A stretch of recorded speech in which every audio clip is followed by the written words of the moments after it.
Yo, what up, y'all? It's your boy Rob coming back at you once again with another live stream. So before we get started, you already know what to do. If you're not subscribed to the channel, make sure you hit the bell icon twice. Smash the like button, share this video out to all of your followers, and let's get it cracking, all right? So shout out to everybody who is in the building early. It is good to see each and every one of you. If you guys can hear me okay and everything looks good and sounds good, please give me a thumbs up or a radiation emoji in the chat. If you guys cannot hear me or things are looking and sounding bad, please give me a thumbs down or an angry face. While you guys are doing that, I'm going to shout out everybody who is in the building early, all right? Shout out to Scylla T. What's good with the Scylla T? Shout out to Miss Nisi. We got Miss Nisi in the building. Shout out to you, Miss Nisi. We got Brooklyn Queen 125. Shout out to Brooklyn Queen 125. Throw some some like enforcers in the chat for Brooklyn Queen enforcing the likes. Definitely appreciate it. Shout out to Kenyon Perry. What's good with it, bro? And shout out to everybody else who hasn't said anything yet. If you guys haven't smashed that like button, smash that like button. All right. So we about to talk about a couple things. All right. Shout out to Kasim Baker. What's good with it, bro? We're about to talk about a couple things, all right? We're going to talk about, is the media, quote unquote, lying about mass deportation? Now, I'm going to throw that question out there, right? We're going to ask that question because the mass media, the mainstream media, is giving an opinion or giving their optics on, quote unquote, who will be affected by these, quote unquote, mass deportations, right? And what I find interesting about it is I believe that it's been very clear how the prioritization of the mass deportation initiatives will work. All right. So before we get into it, I'm going to ask you guys, how are the mass deportations supposed to work? We all know, right? There's also been talk of tariffs in regards to dealing with immigration. All right. So we're going to talk about some of these quote unquote tariffs. 3 countries immediately on the block for the tariffs that have been discussed: Canada, China, and Mexico, right? Shout out to Ty Valentine. What's good with it, bro? China, Canada, and Mexico. Now, I don't know if anybody's aware of this, but Trump had a conversation with the Mexican president. We talked about that, right? We talked about that over on Undocumented. We might talk about it here if we get a chance. He recently had a conversation with Justin Trudeau. How many people were aware of this? If you guys were aware that Trump had a conversation with Justin Trudeau, give me a thumbs up. If you guys were not aware that Trump had this conversation with Justin Trudeau, then give me a thumbs down. We're going to see what they talked about, all right? What Trudeau told Trump at Mar-a-Lago, all right? Trade, energy, and the Arctic were on the table Friday night. Canada hopes it's just the start of the conversation. Now, that's interesting, right? Canada's hoping that there's a conversation, right? So I think there might be a little bit of knee bending. You know what I'm saying? When Justin Trudeau was challenged on Friday morning to explain how he, quote unquote, planned to deal with Donald Trump, Canada's prime minister made no mention of his dinner plans that evening, but he may have hinted at it. Ultimately, it is through lots of constructive, real conversations with President Trump that I'm going to have to keep us moving forward, he told reporters during an unrelated media event on Prince Edward Island. Okay. Trudeau touched down in Florida later that day and made his way to Trump's West Palm Beach Golf Club for a dinner meeting with the president-elect. Now, let me ask you guys this question. How do you all think that this went? What do you all think was discussed? You know, what happened here? I think that's a good question. It was an expected end to a week that started with a Truth Social salvo, a 25% tariff on all products from Canada and Mexico, Trump announced just as soon as he gets back to the White House. All right. Between Monday's meltdown and a serving of meatloaf at Mar-a-Lago, the pending tariffs were the focus of the emergency debate in Ottawa, a special cabinet meeting, and evening teleconference between Trudeau and his provincial counterparts at a presser at which Ontario Premier Doug Ford likened the threat to a family member stabbing you in the heart. Now, how do you feel about that? If you ask me, I think that's a little bit dramatic, but that's what they say. All right. Trudeau's team offered little officially about the almost 3-hour billet. The prime minister and the U.S. president, Donald Trump, shared a productive, wide-ranging discussion over dinner last night, centered on collaboration and strengthening our relationship, they reported in a statement on Saturday. So what do you think came out of this? Shout out to Crystal Watson. What's good with it? What do y'all think came out of this? Kind of depicted a little bit different than the way that the media says that these things will go down, right? Privately, a senior government official described the encounter as, quote unquote, very friendly, very positive, and noted that along with trade and border security, pipelines, defense spending, and the G7 came up, right? Now, let me ask you guys a question. Is that the globalist portion of the meal? If that's the globalist portion of the meal, then give me a thumbs up. If it's not, then give me a thumbs down, all right? The president-elect was more forthcoming about the very productive meeting and noted it included talk of energy, trade, and the Arctic, okay? We discussed many important topics that will require both countries to work together to address, like the fentanyl and drug crisis that has decimated so many lives as a result of illegal immigration, which is interesting, right? It's an interesting thing to say. Fair trade deals that do not jeopardize American workers, and the massive trade deficit that U.S. has with Canada, Trump wrote on Truth Social. All right. So who knows about this trade deficit that the U.S. has with Canada? Does anybody know about that, or anybody concerned about that? And shout out to everybody watching. I appreciate you guys. If you all haven't smashed the like button yet, please do me a favor. Take a moment, smash that like button. Also, if you guys have not hit that bell, please take a moment, hit that bell, and also please share the stream to your social media. All right. So now here it says too much death and hardship, he added. Prime Minister Trudeau has made a commitment to work with us to end this terrible devastation of United States families. As of November 6th, U.S. Customs and Border Protection has seized 19.5 kilograms of fentanyl at its northern border in 2024. The U.S. goods trade deficit with Canada is expected to total about $55 billion in 2024, from about $78 billion in 2022. Why do we have this trade deficit with Canada that people don't talk about? What creates a trade deficit like this? What does this do to food? What does this do to money? What does this do to inflation? What does this do to the economy? Shout out to Carlton Way. Carlton Way said the Arctic? I guess they're trying to hide the galactic bros. They might be. There's been a lot of things going on with the quote unquote galactic bros that people haven't really been talking about. You know what I'm saying? There's no question President-elect Donald Trump plans to slap Canada with 25% tariffs, the prime minister said on Friday morning. When he makes statements like that, he plans on carrying them out. All right. So clearly, Justin Trudeau knows what time it is. Right. Now, shout out to Kid Gravity. Right. I'm going to have to pull this article real quick and shoot this to KG, because we was actually just talking about BRICS. I think KG just did a stream about BRICS, and we was just actually talking about BRICS in the Discord. So I'm gonna shoot that in there. Shoot that in there for KG real quick. All right, but we might have to talk about that on, BLR Global, right? Shout out to MD Williams. What's good with it, bro?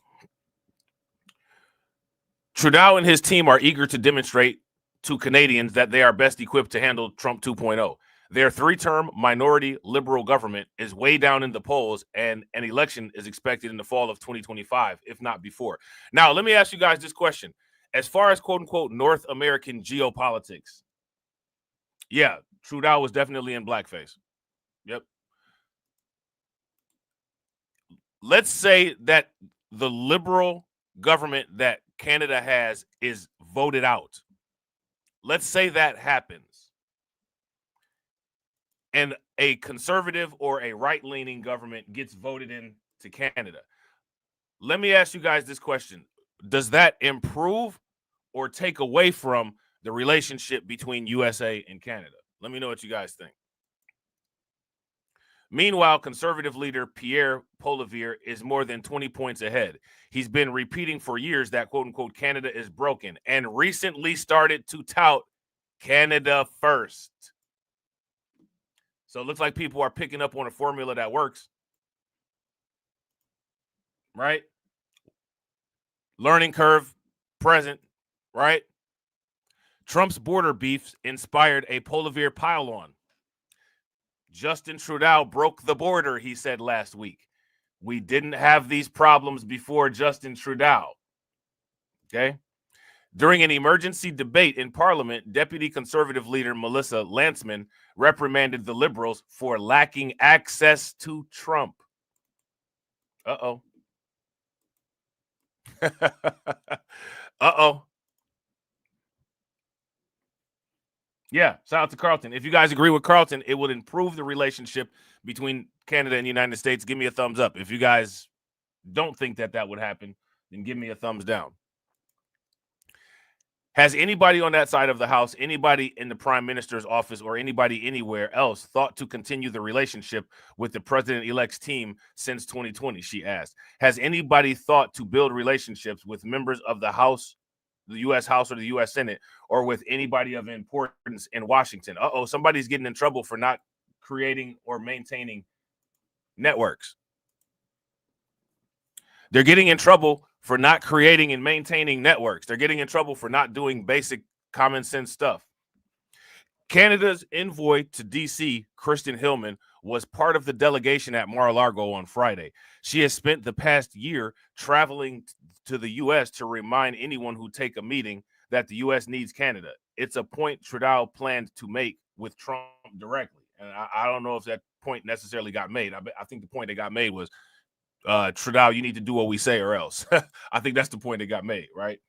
On Friday morning, the prime minister told reporters that in the face of Trump's tariff threat, Canada was obliged to point out that he would actually not just be harming Canadians who work so well with the United States, he would actually be raising prices for American citizens as well, hurting American industries and American businesses. The senior government official said the dinner was only a start.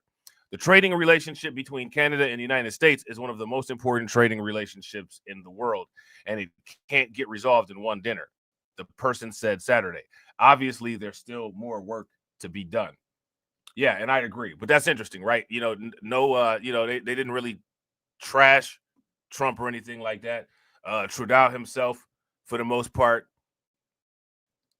said that the situation was pretty civil. All right. So I think that's interesting, right? Because it's kind of not the way things have been or are being portrayed in the mainstream media. All right. So what we're going to do next is we're going to take a look briefly, right? We're just going to run through this article real quick from Newsweek. All right. Because all of this has to do with the undocumented bros. Apparently, this crusade is occurring because in some way, shape, or form, this is going to somehow help with the issues at the border, right? Because the whole idea behind this is that, quote unquote, China is working with Mexico and China is working with Canada and Mexico on the borders. Canada's not stopping the flow of people to the United States, and Mexico and Canada are laxed on the border. Right. So now here comes where, okay, we're going to address these things directly in relation to the border situation. Right. Justin Trudeau speaks out after meeting Donald Trump at Mar-a-Lago. All right. So let's listen to what Trudeau has to say about these quote unquote immigration mistakes. Let's see. This is interesting. Right. Changing course on a lot of things here. Immigration. Let's talk about it. In the last 2 years, our population has grown really fast, like baby boom fast. And increasingly, bad actors like fake colleges and big chain corporations have been exploiting our immigration system for their own interests. So we're doing something major. We're reducing the numbers of immigrants that will come to Canada for the next 3 years. Where are they going to go if they're not going to Canada?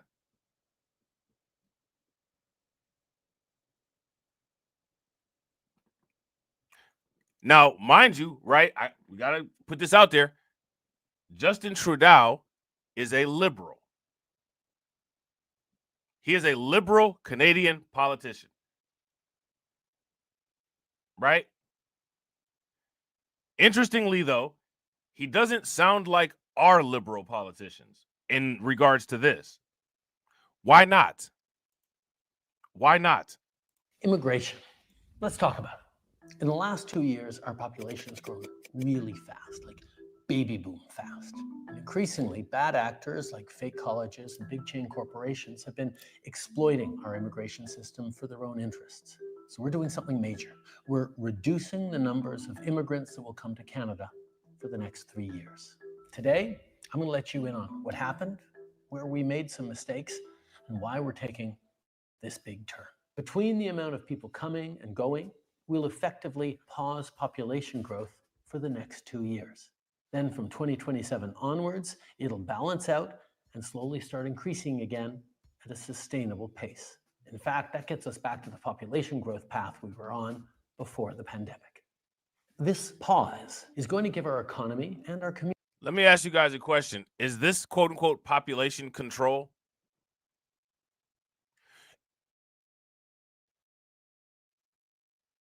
Is this population control? If this is population control, give me a thumbs up. If this is not population control, give me a thumbs down. I find that interesting. Right? Very interesting. Canadian Prime Minister Justin Trudeau said Saturday that he had an excellent conversation with President-elect Trump last night at his Palm Beach, Florida Mar-a-Lago, according to the Associated Press. All right, so Justin Trudeau's words, not mine. All right, Justin Trudeau's words. Justin Trudeau said that he had a great time. You know what I'm saying? On Friday night, Trudeau arrived at Trump's Florida residence for a dinner. He left early on Saturday. It was the first time the two leaders had met since Trump won the 2024 presidential election earlier this month. And Trudeau is the first leader from the group of 7 G7 nations to visit Trump post-election. All right. So now let me ask you guys this question. The group of 7 nations, G7, Trudeau is a leader from this group of 7 nations. Let me ask you guys a question. Who are the group of 7 nations? Anybody know who they are? Let me know in the comment section who the group of 7 nations are. Shout out to the replay gang. Anybody watching on the replay, drop it in the comments. Newsweek has reached out to the Canadian Prime Minister's office and Trump's press team for comment via email on Saturday. In a Saturday afternoon post on Truth Social, the president-elect's social media platform, Trump called the meeting with Trudeau productive. So you got Trump and Trudeau saying the same thing. It was a good meeting. He added they discussed many important topics that will require both countries to work together to address. All right. So again, these are the things that we talked about in the last article, right? For the most part, right? Same stuff that we talked about in the last article. I just wanted to get that quotation of Justin Trudeau saying it, right? Just wanted to get that quotation of Justin Trudeau saying it. All right. So we got to ask the basic questions, right? Got to do it the way we do it, right? Quote unquote, is Trudeau tap dancing for Trump?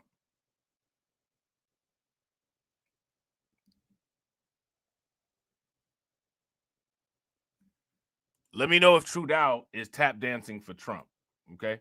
So that brings us to other issues, right? That brings us to other issues. How many people have seen in the mainstream media channels like CBS, ABC, CNN, MSNBC, where they attempt to fuse the identity of quote unquote migrants and undocumented migrants with quote unquote the Latino community? Have you guys seen that? Shout out to Crystal. Crystal threw some countries in there: Germany, France, Japan, UK. That was good. Now, why is that important? It's important because we got to understand the way that these quote unquote identities get thrown around. Canada, shout out to Crystal, Canada. Make sure y'all throw some flames in the chat for Crystal. You know what I'm saying? A large amount of Latino people voted for Trump.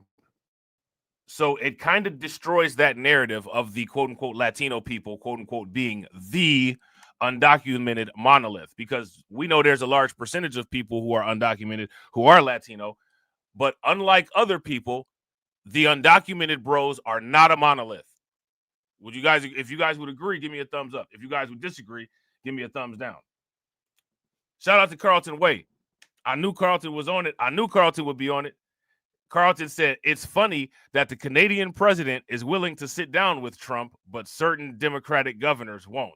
if you guys agree with Carlton that that's kind of funny, make sure y'all support Carlton with some laughing emojis. Although California went blue for the 9th consecutive presidential election, Vice President Kamala Harris's margin of victory was the smallest for any Democratic candidate in that state since 2004. Harris's 22.5-point win in the Golden State was more than 6 points behind what President Biden received just 4 years earlier. And for the third time in the past decade, Republicans in the California State Assembly picked up seats last month. So what could these trends toward Republicans mean for the most populous state in the country? Here with us is Assemblyman-elect Jeff Gonzalez, whose win in the 36th district was one of those pickups for the GOP. Welcome to the show, Jeff. Thank you for having me. I'm here in beautiful Palm Springs right now. It looks beautiful behind you. We're dealing with a lot of snow and cold weather, so that actually looks lovely. First, I want to say congratulations on your win. The question that many are wondering, how are you able to flip a newly redrawn district with... Whoa, a newly redrawn district? Well, what's the art design behind that redrawn district? That's interesting. Shout out to Deformed Pretty Boy. What's good with it, bro? That's interesting. The district was redrawn. I wonder how it was stenciled out. I wonder the thought process behind that redistricting. What do you guys think? And real quick, shout out to everybody that's watching. I appreciate you guys. We got 19 people watching, and we got 26 likes. If everybody could take a moment, smash that like button. Also, if you guys haven't hit the bell, please take a moment, hit the bell. We need 7 likes to get to the 1 and 1. All right, and let's try to get the likes to 40.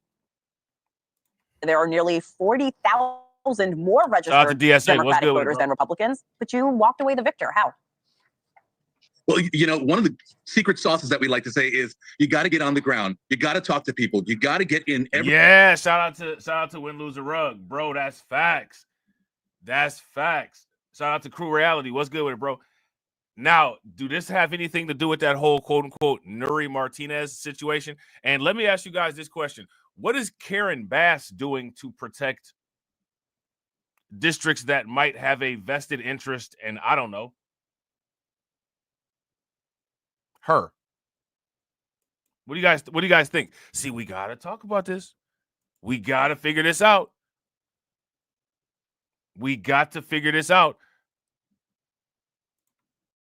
Every single barbecue, every single bar mitzvah, and every single boda, as we like to say, across the board. People want to know that you're there to work. That's the biggest thing.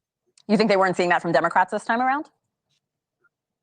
You know, one of the things that I saw and I heard quite often was... Shout out to Crystal with the ducats.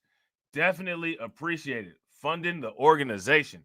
You already know what's up. Make sure y'all show Crystal some love. Throw some flames, some radiation emoji, and some ducks in the chat for Crystal funding the organization and, you know what I'm saying, buying a snack tray for the break room. Get your forks, get your knives. Let's go. How do you think that we fund this organization, huh? We're not exactly the March of Dimes.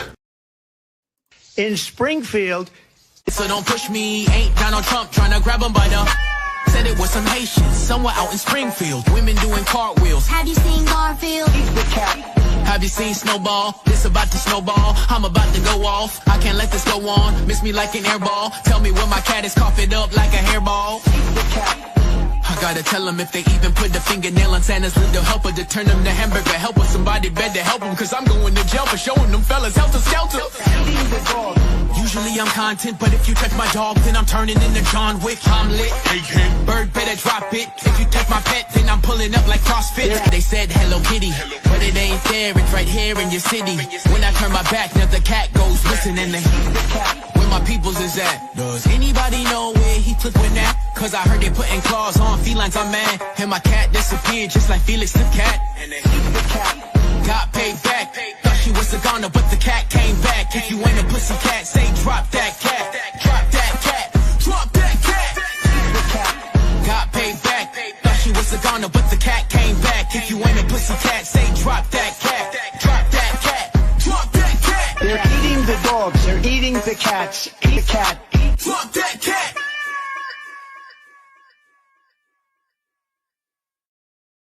I ain't gonna lie, man. That Eat the Cat song get doper.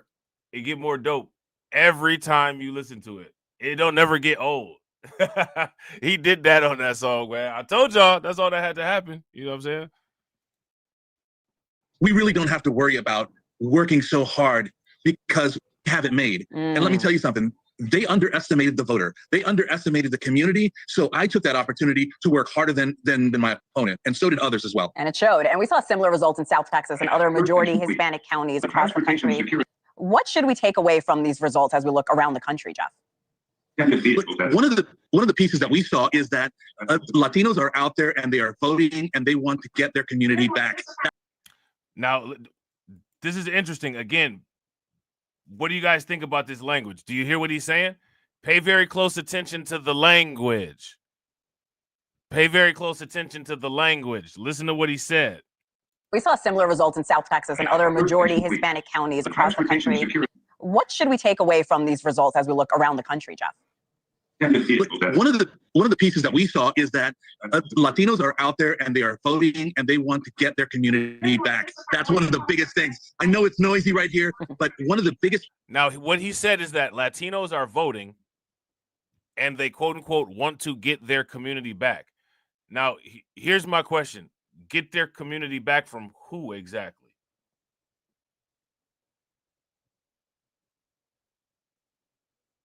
Who are they? Who are we getting the quote unquote community back from?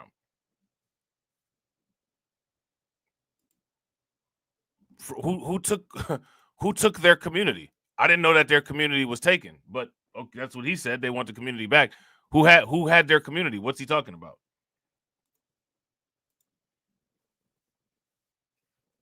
I think that's pretty interesting, right? Pieces that we have to keep on looking at is the fact that voters want a change, and especially here in California. I've always said no demographic is monolithic, but how is the GOP doing a better job resonating with those? She said that no demographic isn't monolithic. Do you guys agree with that? This news lady said no demographic is monolithic. I don't know. Fake news. If you guys agree with that news lady, give me a thumbs up. If you guys don't, hashtag the list. Y'all know what to do. Those Latino voters and Democrats. Well, we have a really big umbrella. You know, people say that a Republican is only a certain type of demographic, but that's not true. The reality is we come in all walks, shapes, and sizes, and we go out there. We go out into the community and display who we are. And the community also sees that. As a Marine, as a pastor, and as a businessman, they get a chance to see and reflect who we are in their community. California Governor Gavin Newsom has called for a special legislative session. It'll start tomorrow in order to what he is calling Trump-proof California. What do you expect to come out of that session, and how are state Republicans like yourself? Now, I want you to, Gavin Newsom, right? Trump-proof California, right? That's what they want to do. Gavin Newsom wants to Trump-proof California. Now, mind you, like Carlton pointed out, right? Shout out to Carlton. Justin Trudeau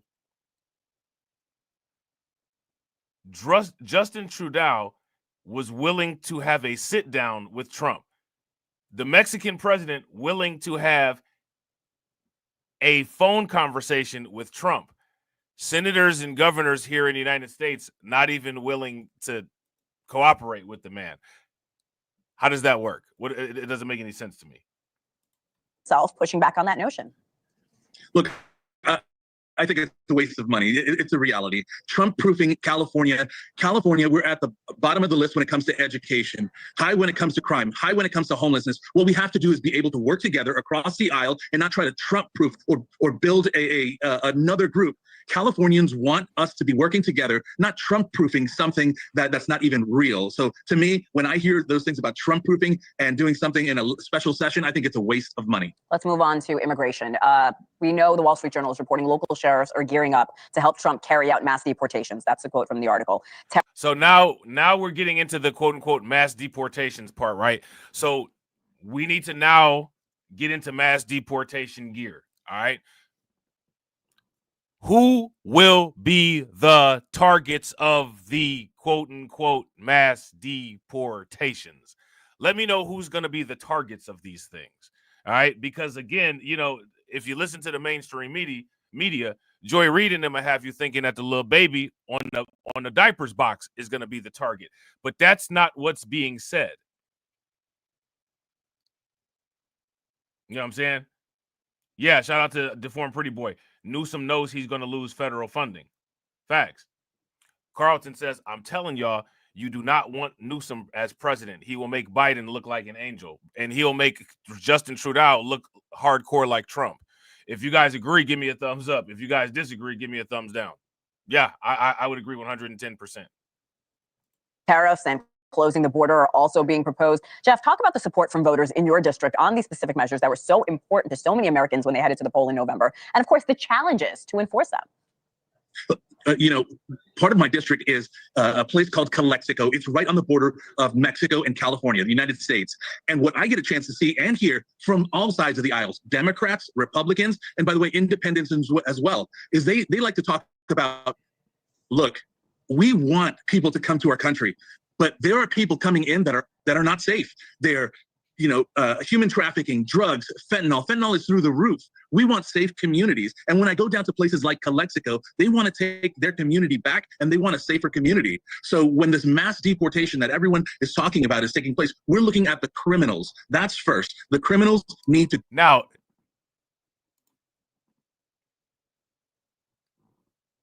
why would anybody have a problem with the quote unquote criminals being mass deported first as the priority of the mass deportation effort?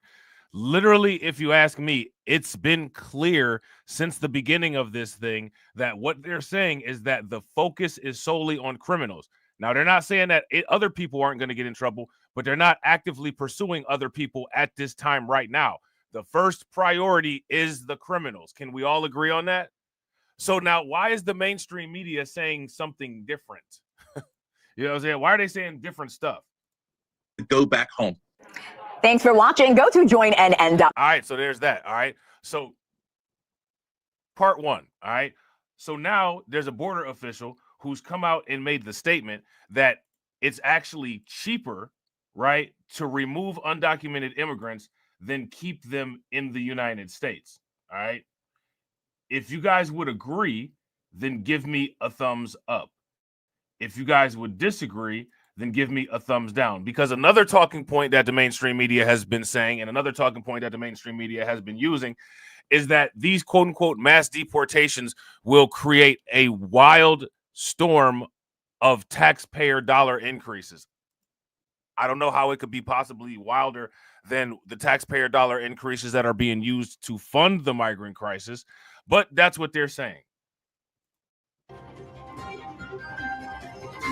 Sanctuary cities are seeing the alarming effect the illegal migrant crisis. Shout out to my man Yoshimori. What's good with it? Yo, speaking of Yoshimori, shout out to everybody in the chat. How many people got a little bit of Peppy? See, Peppy doing pretty nice today on top of Peppy doing nice today on top of doing nice as it already has been since they put it on Coinbase, right? If you got them Peppy gains, you know what I'm saying, drop them coins in the chat. This has had on their neighborhoods, healthcare, and schools. In fact, a new report shows just how crowded classrooms have become in Philadelphia. Some students at some schools, like Lincoln High School, for example, have to eat lunch at 9 a.m. because they have to space out the dining slots for the 1,000 extra migrant kids that have arrived. Now, all this happening as some of these same Democratic mayors say they will defy any orders of the new Trump administration. But joining us now to discuss this and more is Mark Morgan, the former acting commissioner of Customs and Border Protection and visiting fellow at the Heritage Foundation. Mark, good morning to you. Trump did say yesterday he will declare a national emergency to carry out his campaign promise of, mass deportations. But you have this issue with these sanctuary cities and these sanctuary states that plan to go against the very call to fix the issue plaguing some of these communities. How's this going to work? Well, Jan, first of all, we've been talking about this for several years now. The very premise of sanctuary cities. They don't just carve out a certain demographic of those that are in the country illegally. They protect anyone that's in the country illegally, including someone that's come to our country illegally and then committed another violent act while in the United States. Sanctuary cities refuses to allow local law enforcement to work with federal agencies to detain. Now, again, we got to ask the question, right? Why would they have an issue with that? It doesn't make any sense. Why would anybody have an issue with that?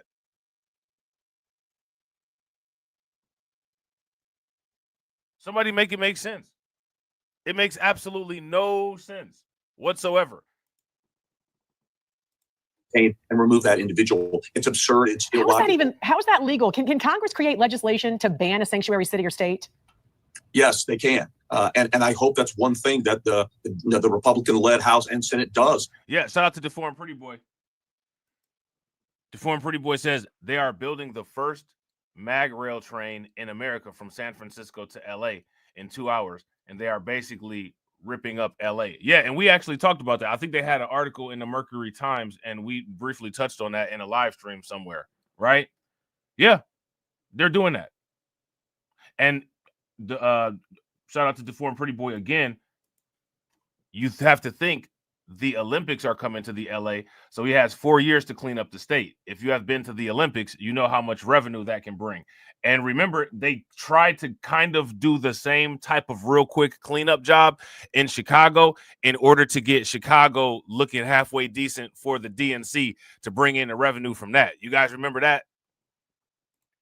In the next 4 years. The buzzword that's been passed around right now is the American people voted President Trump back in the White House for a reason. They've given him a mandate. And part of those mandates are to stop illegal immigration, secure the border, and remove those that are in a country illegally. And Jan, as far as the national emergency goes, look, he did it during the first presidency. It was held to be constitutional. It gave us additional funding and resources that was very effective to help secure the border. And the last thing that I'll say about sanctuary cities, look, he can also use federal grant and other funding and cut that off to force them to end these absurd policies. But let's keep in mind, ICE ERO, enforcement and removal operations, they're going into sanctuary cities every single day. So just because someone's in a sanctuary city doesn't mean federal law enforcement are not going to go in there and remove criminal illegal aliens. It's going to happen. It's happening every single day. Shout out to Win Lose a Rug. Win Lose a Rug said, do y'all know how much damage is done from the Olympic events? I can only imagine. I can only imagine. You know? It's just going to be less effective and more time consuming without the help of local law enforcement. Democrats also trying to force through a spending bill critics say would drag out the migrant crisis. Tennessee Senator Bill Hagerty wrote, Americans rejected open borders, yet Senate Democrats propose $750 million for resettling illegal aliens. Why? Why are they still doing this? Wait until you guys, wait till we get deeper into the stream. Wait until you guys are going to be mind blown with some of this stuff that you'll see. Why are the after these kind of policies are what clearly lost Kamala Harris the race? Why are they still pushing for this stuff? They would drag out the migrant crisis. Tennessee Senator Bill Hagerty wrote, Americans rejected open borders, yet Senate Democrats propose $750 million for resettling illegal aliens, CBP One app, more money for resettlement facilities, less money for CBP border operations. Democrats are using their last 2 months to admit as many illegal aliens as possible. What'd you make of this? Look, I think this is exactly why President Trump was going back to the White House. This is just another, I think here's what's frustrating is that, as I said, the American people overwhelmingly sent a very clear mandate to our congressional members in Capitol Hill of what they want to have changed. And one of them is border security. They overwhelmingly support widespread removal of illegal aliens. And here you have the Democratic Party that's actively trying to thwart the will of the American people. And I want to focus on one aspect of this bill is the CBP One. But remember though, right? Remember, this is what they said. Shout out to Lewis Knowles. Let's go with it.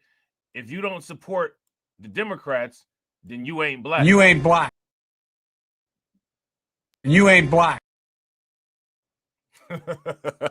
You ain't black.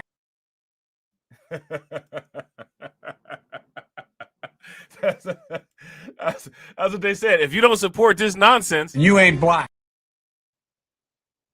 You ain't black. I'm just saying. Now, you and I talked about this several times. This is the heart of the shell game, right? Yes. So instead of encouraging people to illegally enter in between the ports of entry, they just shepherd them into our ports of entry where they're still released in the United States. The Democrats are now trying to codify that in law. I ain't mad at it. More difficult for the president to actually stop the flow. Shout out to Crystal. Crystal said, "I'm black and did not support them." Facts.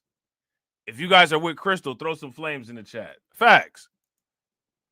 Illegal immigration. It's just absurd. And again, this is exactly why Trump's going back to the White House. And there is a backlog, Mark, of 2 million asylum cases currently in this country. What's your thoughts when you hear talk about the cost to deport an illegal immigrant? What about the cost to keep them here? How many billions has it cost taxpayers for housing, healthcare, basic necessities?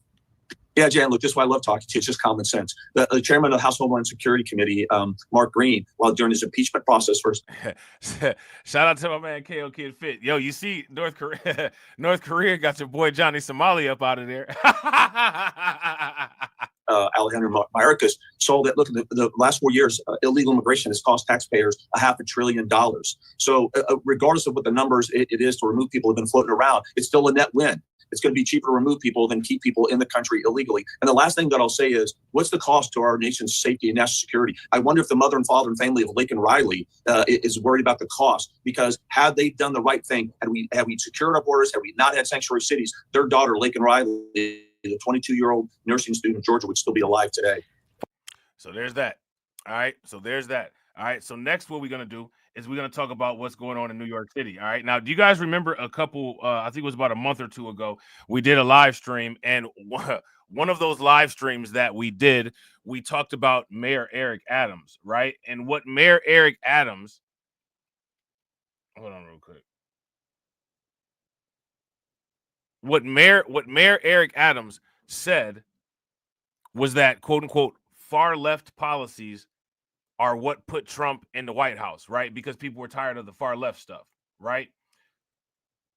Another New York Democrat has come out and criticized the quote unquote New York far left agenda. All right, so we're going to take a look at this. Hold on, give me 1 second. Let me see, hold on. Give me 1 second, guys. And real quick, while you guys are doing that, if you haven't smashed the like button yet, please take a moment, smash that like button. Also, if you guys have not hit that bell, please take a moment, hit that bell, and also please share the stream to your social media. There we go. Look at, first of all, before we even get started, let's just look at a lot of this stuff that's on the screen here. What do you guys think about this? We got into this yesterday. If you guys haven't got a chance to check out the stream from yesterday, make sure you guys check it out. You guys know how you watch my content. You just, when it comes on, you just watch it. It don't matter. You know what I'm saying? Look at this. New York school teaches kindergartners gender identity. Objectives. Identity is who you are. People express their identity in different ways. Identity includes your gender and the pronouns that you use. Vocabulary. Cisgender, transgender, non-binary. It's interesting. I don't see male and female on there, right? And it's interesting that they're teaching this to kindergartners. Now, here's my question. How many people feel okay with them teaching this to kindergartners? If you do, give me a thumbs up. If you don't, give me a thumbs down. But remember, if you give me a thumbs down and you don't support this, you don't support Kamala Harris, then You ain't black. You ain't black. You ain't black. I'm just saying. If you listen to Joy Reid, if you don't support this, you need to be shunned at the holidays. Something that is shocking for me as a parent. Gender identity classes for kindergartners. That's what Hillside Elementary School in New York had been teaching, with lesson plans including identifying who you are, expressing identity, and determining your gender pronouns. Some of the vocabulary words that 5-year-olds are expected to understand include cisgender, transgender, and non-binary. And as of this moment, that lesson plan has been taken down. Maud Marin is a mom of 4 running against Alvin Bragg for Manhattan DA. She joins me now. We're going to get into the DA race in a second, but you have been a school board president. You are an education advocate. Is that a good idea, teaching that to 5-year-olds? Well, let me say this. I have been elected by the parents of Manhattan again and again and again in our school district, precisely because I focus on, and the parents of our district want us to focus on, real education, on literacy, on numeracy, and not on leftist ideologies that are inappropriate for kids. What parents want is their children to get a good, solid education, to learn how to read, particularly in kindergarten when most kids actually need to learn how to read. And that's why the parents of Manhattan have elected me again and again, because I am very clear that our schools need to be places where kids can learn the important stuff and not have that kind of leftist indoctrination. I think you nailed it. I want my children to learn math, reading, writing, science. And I'm a pretty smart 4-year-old. Facts. I agree 110%. If you guys agree with win, lose, or rug, this is why they lost. Give me a thumbs up. If y'all disagree, give me a thumbs down. Shout out to Shatera. What's good with it? Shout out to Carlton. Carlton said, this is what hashtag the Lith wanted. Yeah, this is what the Lith coin wanted. Facts. This is what they wanted. If you guys agree, give me a thumbs up. If you guys disagree, give me a thumbs down. You guys want to hear the white paper for the Lith coin? I found the audio version of the Lith coin white paper. Here it is. You ain't black.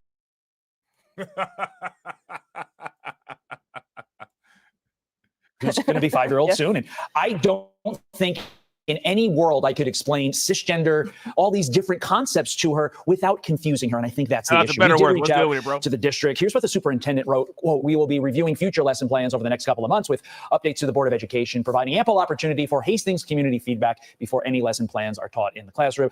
Reached out back to the district for further comment. We are awaiting further clarification. So we'll have to leave that one there. Meantime, Democrat New York Congressman Richie Torres is calling for stronger border security as he eyes a potential run for governor. He told the New York Post, quote, if the federal government is is looking to remove violent criminals, then the state should cooperate. But Ma, just 2 years ago, he said he backed mass amnesty. Okay, let's just deal with this real quick. Representative Richie Torres. Now we know who Richie Torres is, right? We've seen him a couple of times. He's doing his thing. He's playing the game. He's playing the fence, right? He distances himself from past lefty positions on immigration while eyeing run for New York governor. So again, like I said, what you're going to start seeing, and shout out to Kiko, what's good with it, bro? What you're going to start seeing is you're going to start seeing a lot of these Democrats compete to out-conservative the conservatives, right? That's what you're going to see. If the federal government is looking to remove violent criminals, the state should cooperate. Now, here's the thing. That's just common sense. I wouldn't disagree with that. I wouldn't disagree with that. I don't know why that's a thing. I don't know why this is a debate, right? For illegals. Is this a bona fide shift in his views in light of what the voters told us following Trump's big win? I think it's really clear in New York and around the country that people in both parties want safer cities, they want better schools, as we talked about, and they want sensible policies. They don't want extreme ideologies on either side. What they want is a way to raise their kids, to have excellent schools, to have safe streets, to have thriving businesses. And Richie Torres and lots of other people have gotten that memo. Okay, let's get to the main event now, Maud.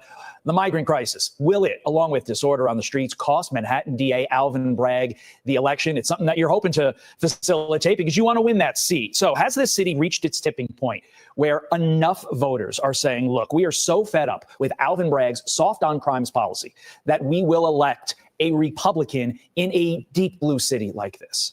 Look, I think at this point, it's really not about party. It's about who has the best policies and who has the best ideas and who can really say we will prioritize keeping New Yorkers safe. Since 2019, we have had a 30% increase in crime in this city. And that's notwithstanding the fact that some people are so fed up with the response that they get that they don't even call in crimes. Now, here's the thing. This crime increase, right? This spike in crime that's going on in New York City is a large part of this spike in crime that's going on in New York City, a result of New York City sanctuary city and migrant crisis effects. If it is, give me a thumbs up. If it's not, give me a thumbs down. And shout out to everybody watching. I appreciate you guys. We got 31 people watching. We got 38 likes. We're still 7 off from the 1-and-1. If you guys haven't shared, please take a moment to share. If you guys haven't hit the like, please take a moment to hit the like. Let's try to get the likes to 70. If you see someone stealing in your local pharmacy, you're not going to call the police because you know Alvin Bragg isn't going to prosecute that case. He released a day one memo saying that there were certain crimes he just wasn't going to prosecute. So New Yorkers of both parties, New Yorkers across the board know that if Alvin Bragg keeps this job, our city will just get less safe. We absolutely need a change. Now, you got to ask this question, right? Who votes for a DA that just comes out and your job is to prosecute crimes? The DA comes out and says, I'm just not going to prosecute. Who votes for a DA that just comes out and says that they're not going to do their job? Who does that? How does that person get votes in a real world? How does that work exactly? I'm not sure how that works. Shout out to Carlton. Carlton says, I thought they didn't add migrant crimes to the data. Oh, we are definitely going to go into that. We are definitely going to go into that. Change. I am a criminal defense litigator for many years, and Manhattan needs a good defense right now. We need to be defended against the criminals who have made our city less safe. I would ask you for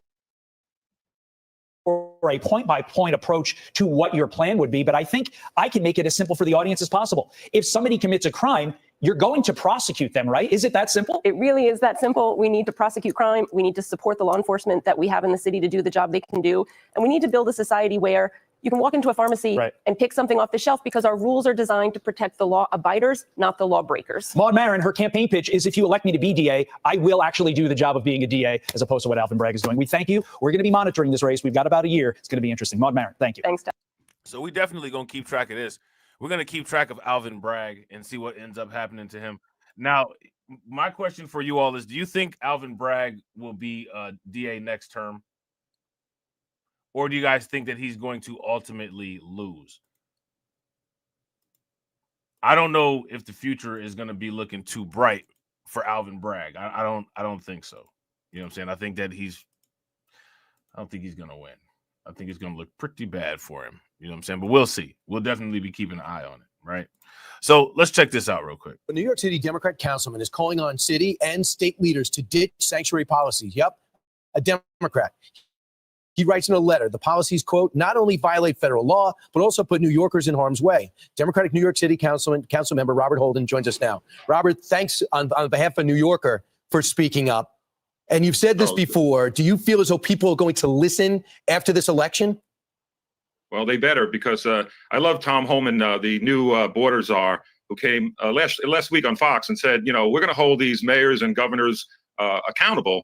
Certainly, he said, don't cross that line, because they are violating with the sanctuary city laws by shielding. They are violating. It's a felony to shield these criminals, these illegal immigrants. So we need to start really doing that. We need to actually get rid of and deport these illegal aliens who are committing crime. Can you imagine a scenario where there's a criminal being held in New York City, and it happens every day, and he's an illegal alien, maybe with links to gangs. ICE shows up, and there's no cooperation from the NYPD under the laws from the city council. It's just mind-boggling. How is that in anyone's interest? It's in nobody's interest. And we have to remember, especially in New York City, 9/11, what happened? We didn't communicate. The NYPD didn't communicate with, obviously, federal agents. So that's how the terrorists got in. So we need some communications. What we're doing here is we're like shielding them. The governors, Democratic governors and the mayors of these sanctuary cities are shielding criminals and terrorists, Brian. So this is why it's so very important to start cooperating with. And you say the problem is the city council, correct? These they are left-wingers, ultra-left-wingers. Yeah, and over the years, they're shielding these illegal aliens who are committing crimes, which is unbelievable. Why would you want to keep them in our country? Why are they doing that? Now, let me ask you guys this question. Who put these city council people in? To really attack citizens, but not only that, but conspire possibly. And we have terrorists that have gotten across the borders. We know it, and we don't know where they are. And of course, some of them are in New York City, and that's very, very dangerous. So you have a mayor that could do something about it. The governor will ultimately make a decision. What could Mayor Adams do? Because he has expressed frustration like you have expressed. Yeah, but he can also petition the governor. He could possibly do some call on the city council. Let's negotiate this. Let's try to amend some of the sanctuary city laws. There's 4 of them over the years that the council has passed to have less cooperation with the feds. We need to cooperate with ICE, especially on the illegal aliens that are committing crime, and that's what I'm really focusing on, and also the possible terrorists that are in New York City. The Mayor Adams got a problem. If the governor wants him out with the indictments that are already been served him, he could be kicked out. So if he takes on the governor, it's not going to work for him personally. Is that an issue? Well, again, I'm looking to President Trump, because I think President Trump could say, you know what, if you're going to violate the laws, the federal laws, the statutes that we have on the books, it's a felony to shield and harbor illegal aliens who have committed crimes. And you can't do that. You can't shield them from ICE. So the president actually could say to the governor and to the mayor, cooperate with us, or we're going to charge you with felonies. How's that one, Brian? How's it? That's a reverse now. Now we can have the governor and the mayor charged with a felony for shielding and harboring illegal aliens, which Tom Homan said on Fox last week to Lawrence, by the way. He said, don't cross that line, because it is a felony and we will hold you accountable. Absolutely. Thanks for watching Fox. You're part of the Common Sense Caucus, 3 Democrats, 6 Republicans who care more about the country than the party. And we appreciate it, Robert Holden. Thanks. So there's that. All right. There's that. All right. So now, since we're talking about Eric Adams, we're going to see exactly what's going on with Eric Adams, because what's interesting about it is we have 2 different stories going on with Eric Adams here. We have the story of the Eric Adams, where Eric Adams is quote unquote fed up with the migrant crisis and he's going to do X, Y, and Z, and he's working with Trump and yada, yada, yada. But then, there's people that are inside. There's people that are inside, and they're kind of saying that that's not exactly how this is going. They're saying that they've been asking Eric Adams for some information about migrants that Eric Adams has not really been forthright with providing. And I think that that's interesting, and we got to get that hammered out. Shout out to the specialist. What's good with it, bro? So let's check this out and see what's cracking. New York Republican Congresswoman Nicole Maliotakis joins me now to talk more about this. Explain to us how the migrant crime data request, your migrant crime data request, has gone unanswered. Uh-oh. That's what Carlton was talking about. Right? Carlton said, I thought they didn't add migrant crimes to the data. Seems like what data they do have, if you know, it looks like apparently they do have a little bit. They ain't giving it out.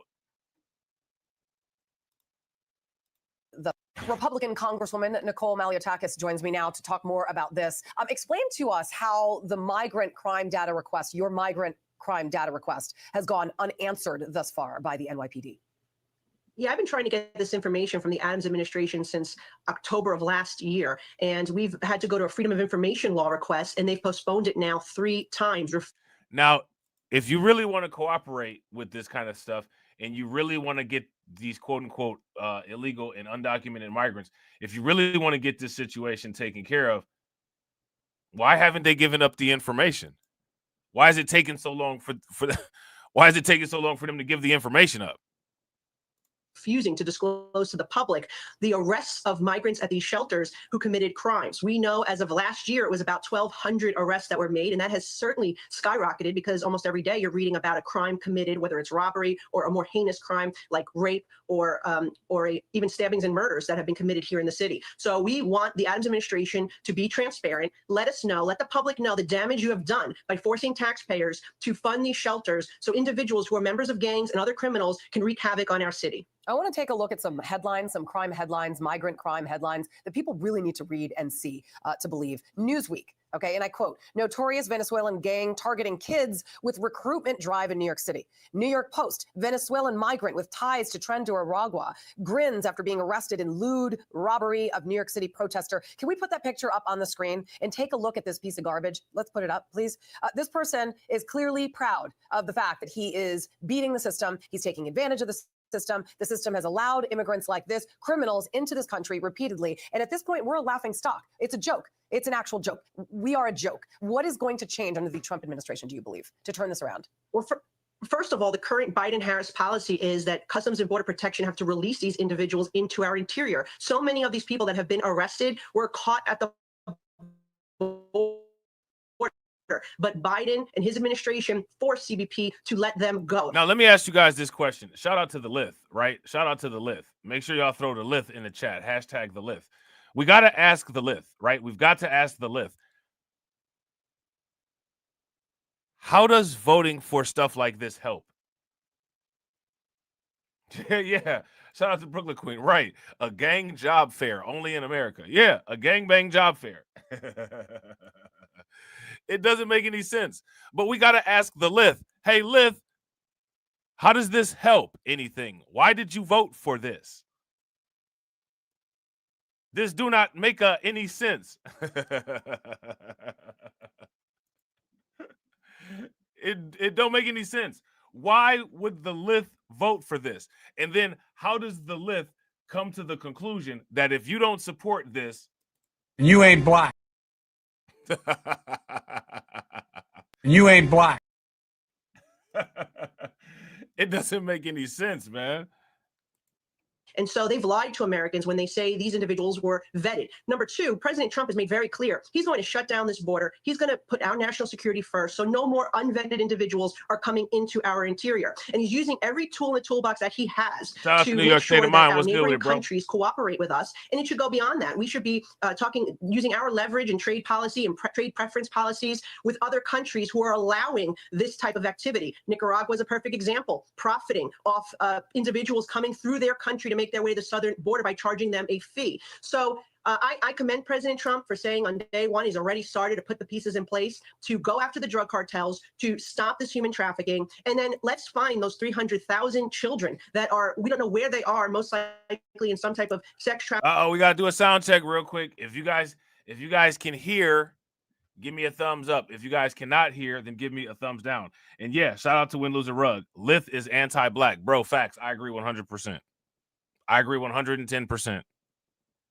Trafficking or child labor situation, and let's try to save them. But I think first and foremost, we need to secure the border and then rid our city and our country of the people wreaking havoc on our streets. Yeah, absolutely. And by the way, so, obviously illegal immigration has gotten completely out of control, but what's also gotten out of control is the messaging from the Democratic Party that have basically incited these threats that are now happening to these administration picks by President Trump in his cabinet, where there have been numerous orchestrated threats on their cabinet. This is the very latest. And literally yesterday, I just remember more and more names trickling in. Everyone here has been targeted. Every one of these people, their families have been targeted. Lee Zeldin was targeted, his family threatened. They're all safe, thank God. Now, who's targeting these people? Who's targeting the Trump picks? Who's doing that? and here's my question: why are they doing that? What do they think that that's going to do? I don't understand. God, security's been on top of it, but these are not yet. They're elected, but they're not necessarily. They're nominated, but they're not necessarily serving it. So they don't have the protection that typical, presidential administration serve. Absolutely, I agree 100%, and I think that this is the point that I try to drive home, that I'm trying to get people to see. Shout out to Win Lose a Rug. Win Lose a Rug said the Dems dug a hole that will legit take decades to get out of. If you guys agree with that, throw some flames in the chat for Win Lose a Rug. I absolutely agree. Service members have at this point. So they're relying on local law enforcement to protect them. What do you say to local law enforcement and also to the Democrats who have basically incited this kind of violence? Well, to our law enforcement, we say thank you. Thank you for putting the safety of our community and all these individuals first. The reality is we are in a difficult... Hey, look, shout out to Carlton Way. Too bad they don't have a Crime Stoppers reward with some decent money, bro, because we could snitch on them and buy Bitcoin with it. You know what I'm saying? I'll straight snitch on somebody from the list and get $100,000 from Crime Stopper and flip it into some crypto. Absolutely. I'm straight snitching on criminal lithium, on criminal lithians for money to buy Bitcoin with. Absolutely. I'm absolutely doing it. So, you know what I'm saying? If somebody called, if you out here doing that and they offering a reward, you can believe that the first person got them on speed dial is me, and I'm getting the Cash App right to my Cash App. You know what I'm saying? So just so we clear, just so we out there with it. Shout out to Leonard D. What's good with it, bro? Carlton said the people who control the lift are threatening Trump guys. Yeah, I would agree. If you guys agree with Carlton, throw some flames in the chat. Hey, we might have to set up the Lyft detective agency, man. We about to get paid out here, man. We snitching on all these criminal Lyfts. You know what I'm saying? And we about to get paid from Crime Stoppers, and we about to put all of it on Coinbase. But I'm about to buy like 60,000. Don't let me find out any of these people that's calling these SWATs in. They getting snitched on so quick, bro. I'm about to buy so much Ripple with that snitch money. It's about to be crazy.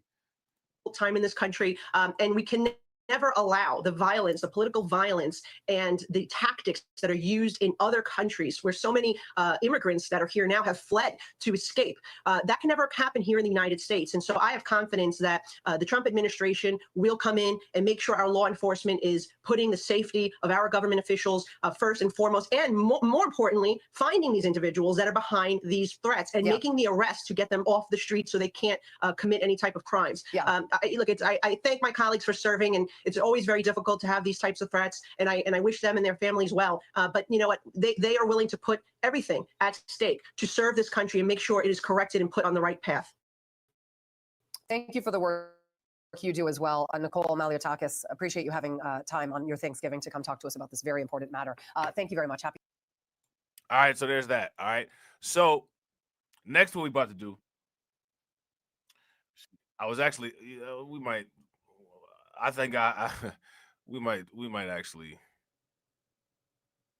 actually save that for later.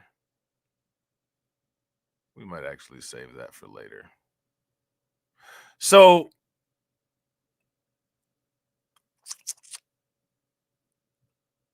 it's a lot of different directions we can go. Trying to figure out the directions that we can go. I think we know who the priority is, right? We know who the priority is of the people who are going to get deported, right? Now, how many Jasmine Crockett fans do we have in the chat? I know a lot of y'all, you know what I'm saying? A lot of y'all is Jasmine Crockett fans, right? Y'all Jasmine Crockett fans. Shout out to the Jasmine Crockett fans. She said that the mass deportation is not going to work. So let's see why it's not going to work, shall we? Now, I want to ask you guys this question. Do you all think that Jasmine Crockett has a chance to become the United States president? If you all think that there's a future in Jasmine Crockett becoming the United States president, give me a thumbs up. If you guys don't, then give me a thumbs down. Who become president first, Jasmine Crockett or AOC? Shout out to Carlton. Carlton put some information in AOC. Apparently, in an upcoming presidential election, they plan to run AOC as a black woman. You know what I'm saying? So we'll see how that works. Shout out to Carlton. You know what I'm saying? You heard it here first. I don't know if it's going to be in 2028 or I don't know if it's going to be in 2032 or what. But the plan is that it's going to be a Black First campaign featuring AOC. So we're going to see how that works. You know what I'm saying? I don't know how it's going to work. I don't think it's going to work. Hopefully it doesn't work. Some people think that it may work, but that's what we got on the horizon. So we'll see how that goes. Now is our good friend, Texas Congresswoman Jasmine Crockett. She serves on the House Agriculture and Oversight Committees.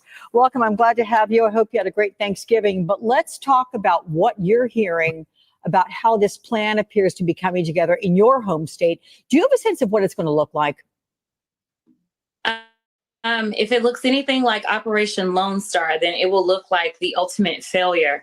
Now, that's interesting, right? She calls Operation Lone Star the ultimate failure. Now, let me ask you guys this question. What has Operation Lone Star failed at?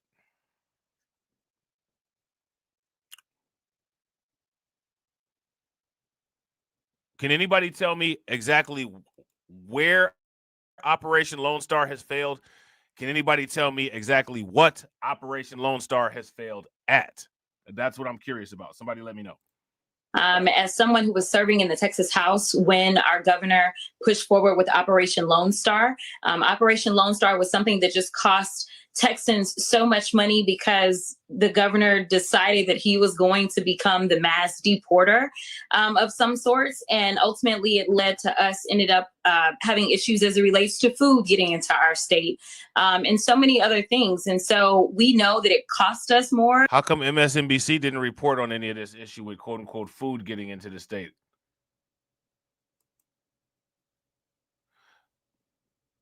Has anybody seen or heard anything about any of these issues with quote unquote food allegedly not going to Texas as a result of quote unquote Operation Lone Star? I haven't heard anything about that. If there's any information about that, make sure y'all please drop it in the Discord, leave links in the comment section.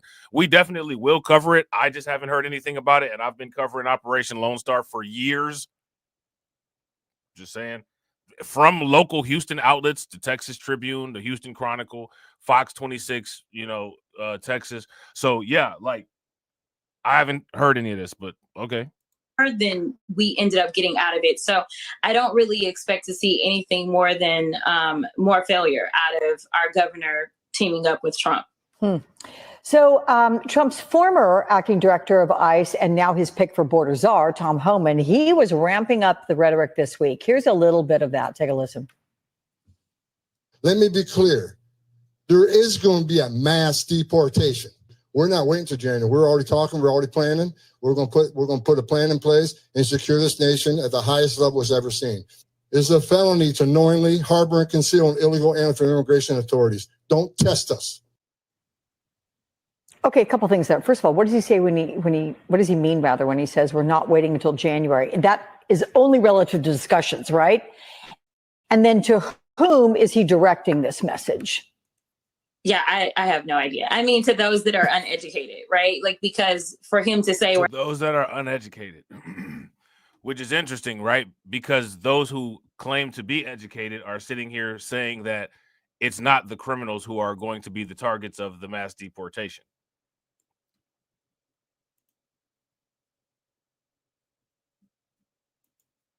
Anyway. We're not waiting until January.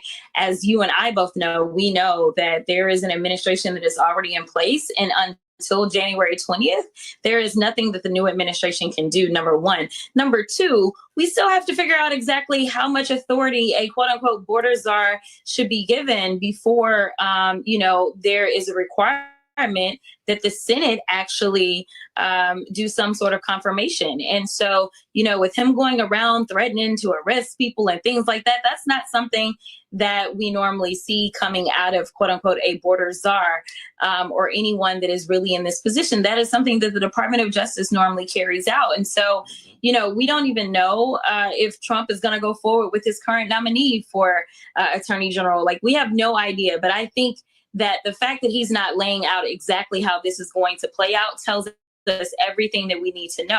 Now, I want you guys to pay very close attention, right? Jasmine Crockett said that this hasn't been laid out. There's not been any type of information laid out about this. This is gaslighting. This is lying. This is completely incorrect. This is what people in the mainstream media and people on social media do to make themselves feel comfortable, to try to give a false sense of a win. This is straight up BS. We literally went through multiple articles and watched multiple videos. Not only were the articles had written what the plan is, but also discussions coming straight from Tom Homan, Greg Abbott, and Donald Trump themselves on exactly, and local officials on how they plan on rolling this out. So why she would say that there's no idea on how this will be done or how it's going to get done, she's lying. Yeah, I got to agree with the specialist. She's just saying stuff. And I don't know if she caught it from the Kamala Harris failure, but just saying stuff doesn't get you any W's. If you guys would agree, give me a thumbs up. If you guys would disagree, give me a thumbs down. And I got to agree. Shout out to Win, Lose, or Rug. Win, Lose, or Rug said the Democrat strategy is ingrained in these people. They can't help but sound pretentious. Throw some flames in the chat for Win, Lose, or Rug. Facts. You know what I'm saying? Shout out to Lamar. What's good with it, bro? Lamar says she's just running her mouth. Who's really paying attention? Oh, I'll tell you who's paying attention, bro. A lot of people are paying attention. They'll take this, try to run with it, make a false association, and be like, well, if you don't support this, then You ain't black. You ain't black. You ain't black. This is monolith enforcement. You know what I'm saying? This is definitely monolith enforcement. No, if you recall, the only debate that Trump engaged in with Vice President Kamala Harris, he specifically talks about having concepts of a plan. Well, right now, what we're hearing is concepts of a plan. They have been talking about immigration and migrants for the longest time, and they're saying that they're going to get rid of all of them, but they've yet to lay. If there's no plan, right? If there's no plan, what is Operation Lone Star that she said was a failure? Because I know one thing that they said, right, directly. Tom Homan directly said they will work with Texas because Texas is implementing Trump policy through Operation Lone Star. Right. These are statements that were made. And we do know that Abbott has been on Operation Lone Star at least for a year and a half. Right. So she just contradicted herself. Out for us exactly how they're going to do this. Which brings me to this. Do you have a sense of how many people they're talking about? Because to your point, I'm always looking at the logistics here. It appears to involve manpower to make arrests, detention. Shout out to Carlton Way. Carlton Way said, why she ain't got no black men on her wall? Because she don't need none, duh. She don't need one, duh. You know what I'm saying? She one of them women that shake twice, duh. You didn't know? Procedures in court, likely legal challenges throughout the whole process, and then the actual deportation. Does Congress have any sense of the cost and where this money would come from? We don't have a concept of what the cost would be, but let me tell you something. You are right to point out the logistics, right?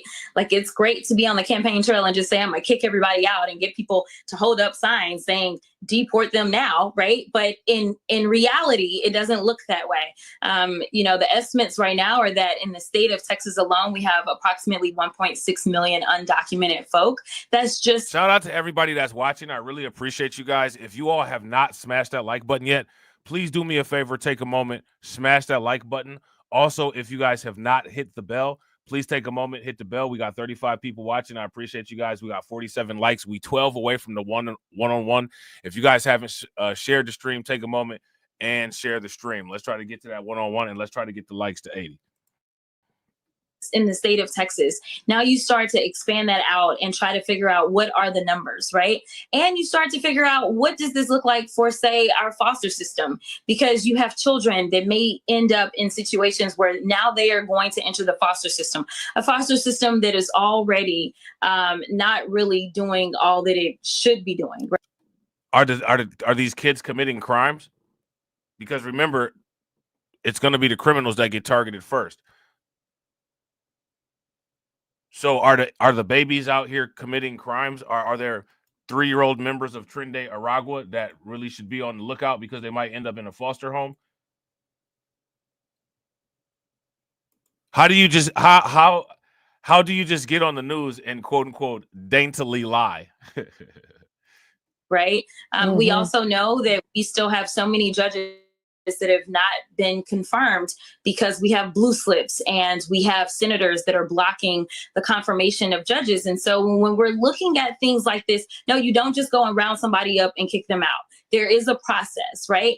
And then you look at the money that other people are going to make, because now you have to have facilities to house them. And I have a feeling that some of these people that invested a lot of money into Trump are very excited to build these facilities. We need to find out everybody who built these facilities and buy stock in these facilities. We talked about some of the businesses yesterday. If you guys would agree, give me a thumbs up. If you guys would disagree, give me a thumbs down. We definitely need to be making some of these capital gains and equity gains, you know what I'm saying, off of this stuff. Absolutely 110% proudly and say it. You know what I'm saying? I'm gonna buy myself a shirt that said I made 10% this year off of private prisons. You know what I'm saying? They could put it on the back with some screen print. What do you guys think about that? We can make something like that for the merch store. You know what I'm saying? People can talk about me, but you know what I'm saying? If we got the volume all the way up in our Rolls Royce, who's going to hear anybody talking about it, right? To hold and house people. But we already know that we had a shortage of officers on the border. They were constantly taking officers from everywhere else and deploying them to the border. Yeah. Shout out to Carlton. Yeah, that toddler got a diaper, yo. He got a diaper in the back of his Huggies. You know what I'm saying? Running across the border with a sombrero and a diaper on with a 6-shooter in the back of the diaper. That baby got a diaper, B. You know what I'm saying? Like,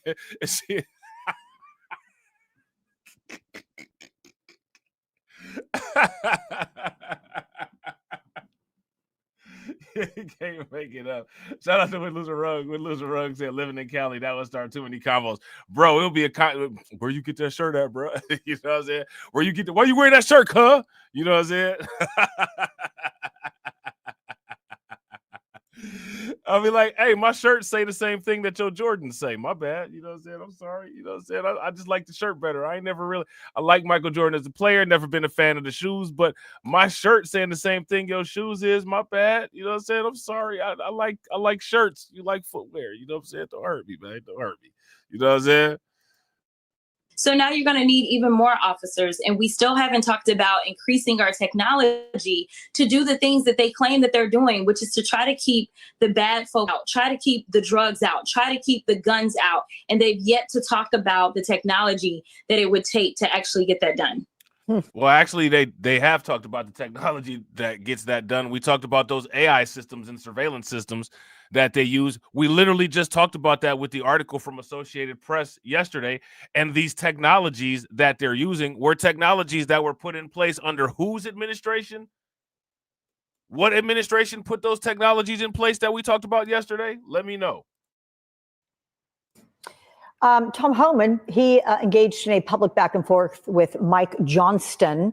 That's the Democratic mayor of Denver. Homan threatened to jail Johnston after the mayor said that his city will resist efforts to use the military to carry out deportations. And here's Johnston's response to all this. What we're not going to do is support deploying the 101st Airborne into American cities to pull 10-year-old kids out of their classrooms in handcuffs. I think America's not. Who's doing that? Who's doing that? Now, I'm going to stop this right here, right? I'm going to stop this right here for a quick second. And we're going to go directly to a segment that is specifically discussing Denver. All right? or actually, I shouldn't say Denver, but specifically addressing Colorado. Now, I want you guys to make sure that you heard that, right? Mike Johnson said, well, we're not going to support people going into classrooms and getting, 10-year-olds out with handcuffs. Okay, well, first and foremost, it depends, right? Most 10-year-olds, for the most part, are not on that type of time, but just pretty bad 10-year-olds out there. So if it's a 10-year-old gangbanger, I don't care if you're 10-year-old, take him out in handcuffs, right? Now, besides that, this is what they have going on in Colorado. And why is it that when they talk about what's going on in Colorado, the only thing that ever gets discussed is it gets trivialized to this arbitrary innocent baby in a stroller with a gun and a sombrero that everybody's saying it shouldn't get deported, but they're not talking about the actual threats, people like Trende Aragua, the real things that are actually there and exist. On the threat posed by TDA to cities across the country, let's bring in Aurora, Colorado City Council member at large, Danielle Jurinsky.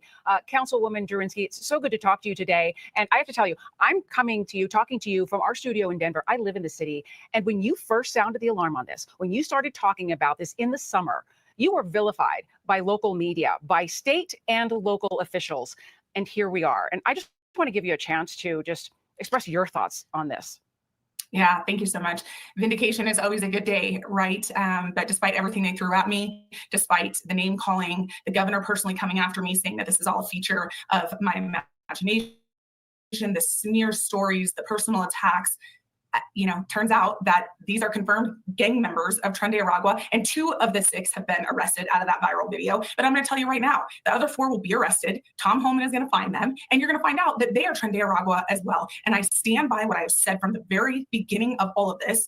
Trende Aragua took over 3 apartment complexes in the city of Aurora, and Americans were trapped and tortured. Now, how many guys, you guys know, I covered that situation extensively. I covered that situation on Undocumented, and I covered that situation on this channel. We had local news, right? We had the Denver Gazette. We read letters that went on between the landlord and the court, right? Mainstream media did not do a good job with that situation at all. Neither did the mayor of Aurora or the mayor of Colorado, the mayor of Denver, or the governor of Colorado. They all did horrible jobs on it. If you guys would agree, give me a thumbs up. If you guys would disagree, give me a thumbs down. It turned into them trapping and torturing other migrants. Danielle, it's Griff. I interviewed earlier this week the acting ICE director, PJ Lechleitner, and we talked extensively about TDA. And he told us, revealing for the first time, that for months there has been a special task force, Operation Athens, specifically targeting TDA, and the amount of investigations they have across the nation digging into it. Listen here. Here's some of what he told me. Now we're just shy of 20% of our gang investigations are TDA related. Pretty substantial. So we're closing in on about 200 investigations that we have going on right now. Look at how much this look at how many active investigations they have on TDA right now. 20% of gang investigations are TDA. Let me ask you guys this question. How big is TDA actually? How many TDA members are there actually? If that many of the active investigations going on are about TDA. This is insane. I've been talking about this for about 2 years. And what's crazy about it is that they just, people just kind of let this happen, let this sit out there. And now it's up to where what is it? What did they say? 20% of gang investigations are TDA. That is insane. Shout out to Sybil. What's good with it, Sybil? That is insane. Somebody make it make sense. Enough so that in early part of this year of 24, we initiated this thing that's called Operation Athens. So it's to combat specifically TDA. And yet, Danielle, Aurora PD trying to downplay this. Are they trying to hide something? Are they not being forthright? Yeah, as far as them trying to hide something, that would be very speculative on my part, but they have not been forthright. And that is something that I have not figured out from day one. These folks were arrested, these gang members were arrested in New York, but the warrants were out of Aurora. So there are many, many Aurora police officers, rank and file detectives that are doing their job. They're putting out these arrest warrants. Hey, we gotta find. I'm curious now, man. Hey, we gotta find out about what went on between Destiny and Nick Fuentes. How How many people heard about this Destiny / Nick Fuentes situation? If you guys heard about this, then give me a thumbs up. If you guys didn't hear about it, give me a thumbs down. We might have to do a little bit of investigative journalism on that. They know the truth. Somehow this cover-up has come straight out of the Aurora Police Chief's office. It could all be speculation, but I do believe that our Governor Jared Polis is involved somewhat in this cover-up because he was very, very quick to jump on me. And to this day, I've not heard from any of the top elected officials in this state, which all happen to be Democrats. I've not heard from any of them, but I am very proud of myself that this feature of my imagination, I caused so much noise, brought so much attention to this transnational gang that invaded parts of my city, took over 3 apartment complexes. I put them on the run. And now I look forward to working with Tom Homan and the Trump administration to rid our entire country of this Venezuelan gang.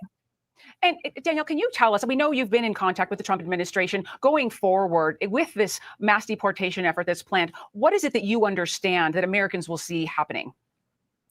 Well, from what I understand so far is they are absolutely going after the criminals, Trendy Aragua, and the confirmed criminal elements. It's not just Trendy Aragua. Shout out to J007. What's good with you, bro? Criminal element in our country. I think the last count I heard was that alone is about 1.7 million people. So that is going to keep ICE, Homeland Security, Tom Homan, that is going to keep them busy for quite some time. And I appreciate that is the emphasis to get these criminals out of our country first. Danielle, a statement from Aurora's Mayor Kaufman says this. I want to read it to you. He says, I'll push back as hard as I can if the plan is called Operation Aurora because of the reputational and economic harm that naming such a program after our city would have. Your reaction? You know, he has a different approach than I do. When I realized this was going on, when I realized there was human beings suffering, that this was actually human suffering, I'm not going to protect an image. I'm not going to sit back. I'm not going to protect an image or try to protect my elected office. I'm going to go in. I'm going to go in when nobody else is going to go in. I'm going to go in. And if Mayor Kaufman is going to push back on the fact that it is called Operation Aurora to try and protect an image, this is now confirmed. The men in those videos were Trendy Aragua. I am proud that this is called Operation Aurora and that we are the trailblazers of exposing this to the entire country. Well, you have really stuck to it. I've been watching you here locally, and people have seen you nationally. So I know there are folks out there that are incredibly grateful. Councilwoman Danielle Jurinsky, thank you so much for your time today. We appreciate it. Yes, thank you. So now you guys saw that, right? So now, you know, we got to ask the question, what are they talking about? What was Jasmine Crockett? What was she talking about?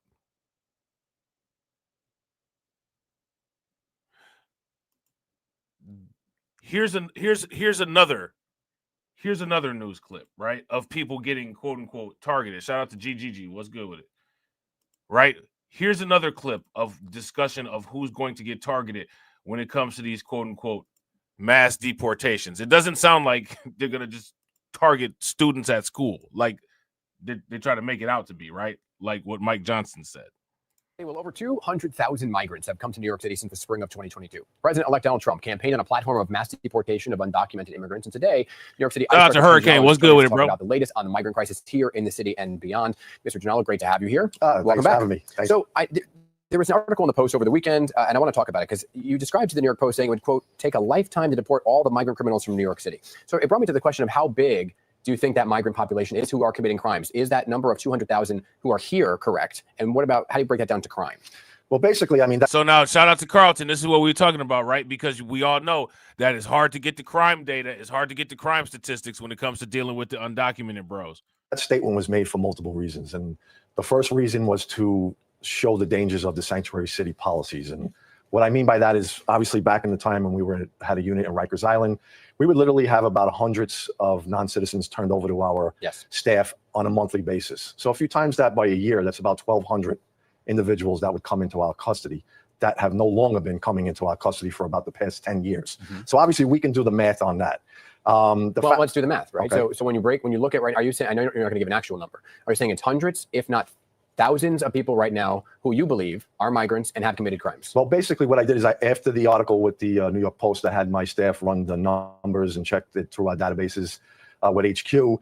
And believe it or not, there's 58,000 people in New York City that have criminal arrests or convictions Who are migrants? Who are migrants. From the new wave of migrants? No, this is just on our docket. So it could be from previous, it could be from the new wave.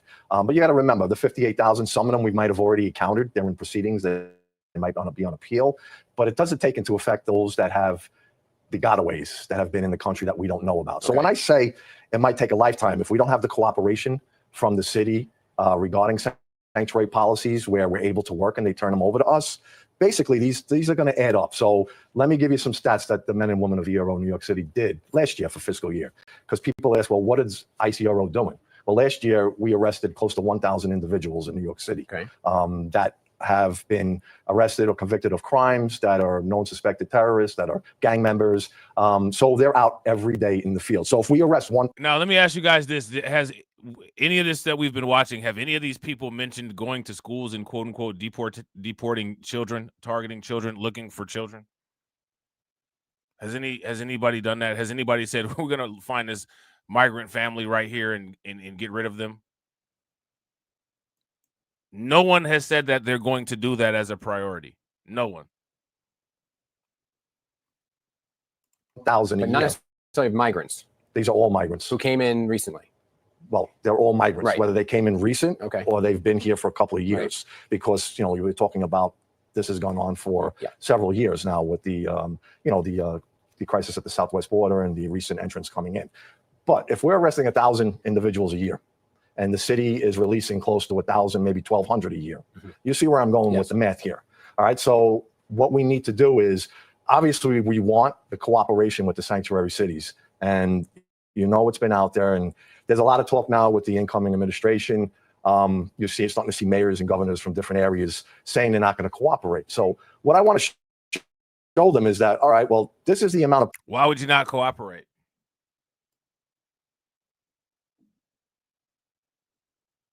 To me, this doesn't seem like the hill to die on. There's other things that they don't have to cooperate with, or other things that they could disagree with. But this right here, it's bizarre to me. Like, why bang so hard for this? You know what I'm saying?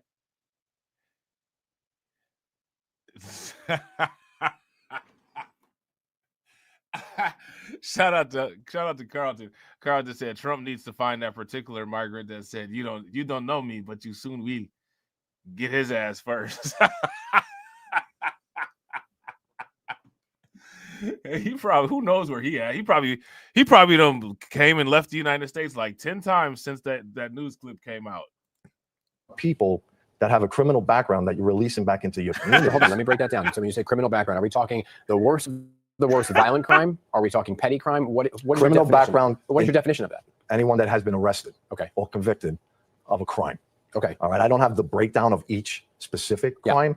Like I said, I just recently ran the numbers from the article. But the fact is that there's criminals out on the street, and if people are going to say they're not going to cooperate with the new administration and just release them back into their communities, I don't understand how they think that it keeps their communities safe when they're doing that. So you have also said you need more resources to focus on the. Yeah, that's a great question, right?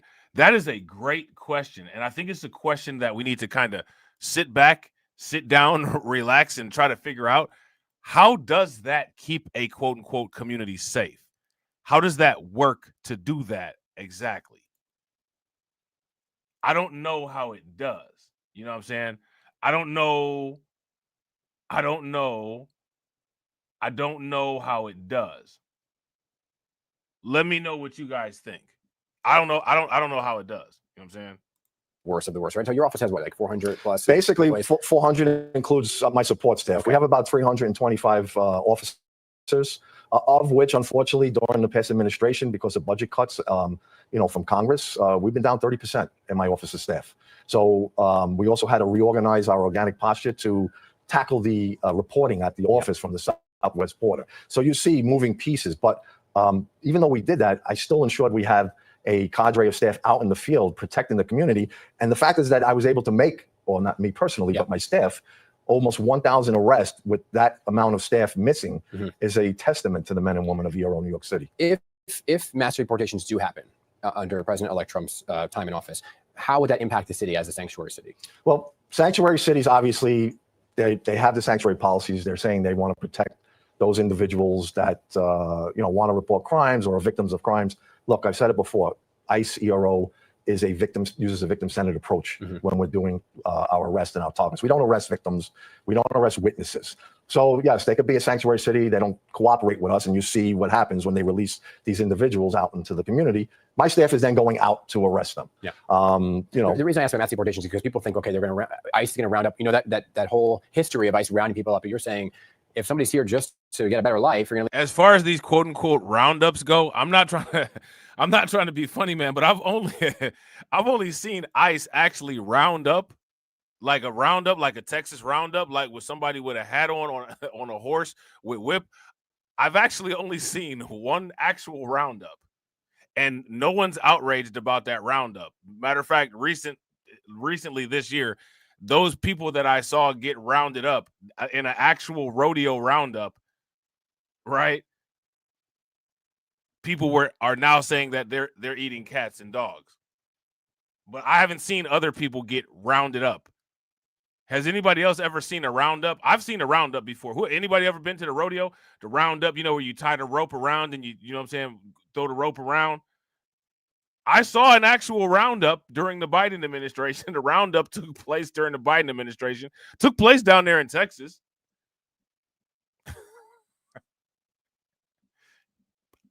I'm just saying, right? I haven't seen any that happen to anybody else. Yeah. Shout out to Hurricane IQ. Hurricane IQ said only for the Haitians. Yeah, facts. If you guys would agree, give me a thumbs up. If you guys would disagree, give me a thumbs down. So what I find fascinating is that they're saying that they fear for these roundups for other migrants that haven't even been rounded up. But there was actual migrants that did actually get rounded up rodeo fashion. And, you know, kind of just nobody really said too much about that. But okay. And leave them alone. Yeah, so let me put it this way. The reason people come on ICE ERO's radar is because of an action they committed. Yeah. All right. So those individuals. And just so you know, there's somebody in the chat that actually supported that rodeo roundup of those Haitian migrants, because I didn't support the rodeo roundup. You know what I'm saying? Just get them out of the country if they're illegal, right? Apply the law in a humane way that is according to policy, right? You don't got to do no rodeo roundup and no show or nothing like that.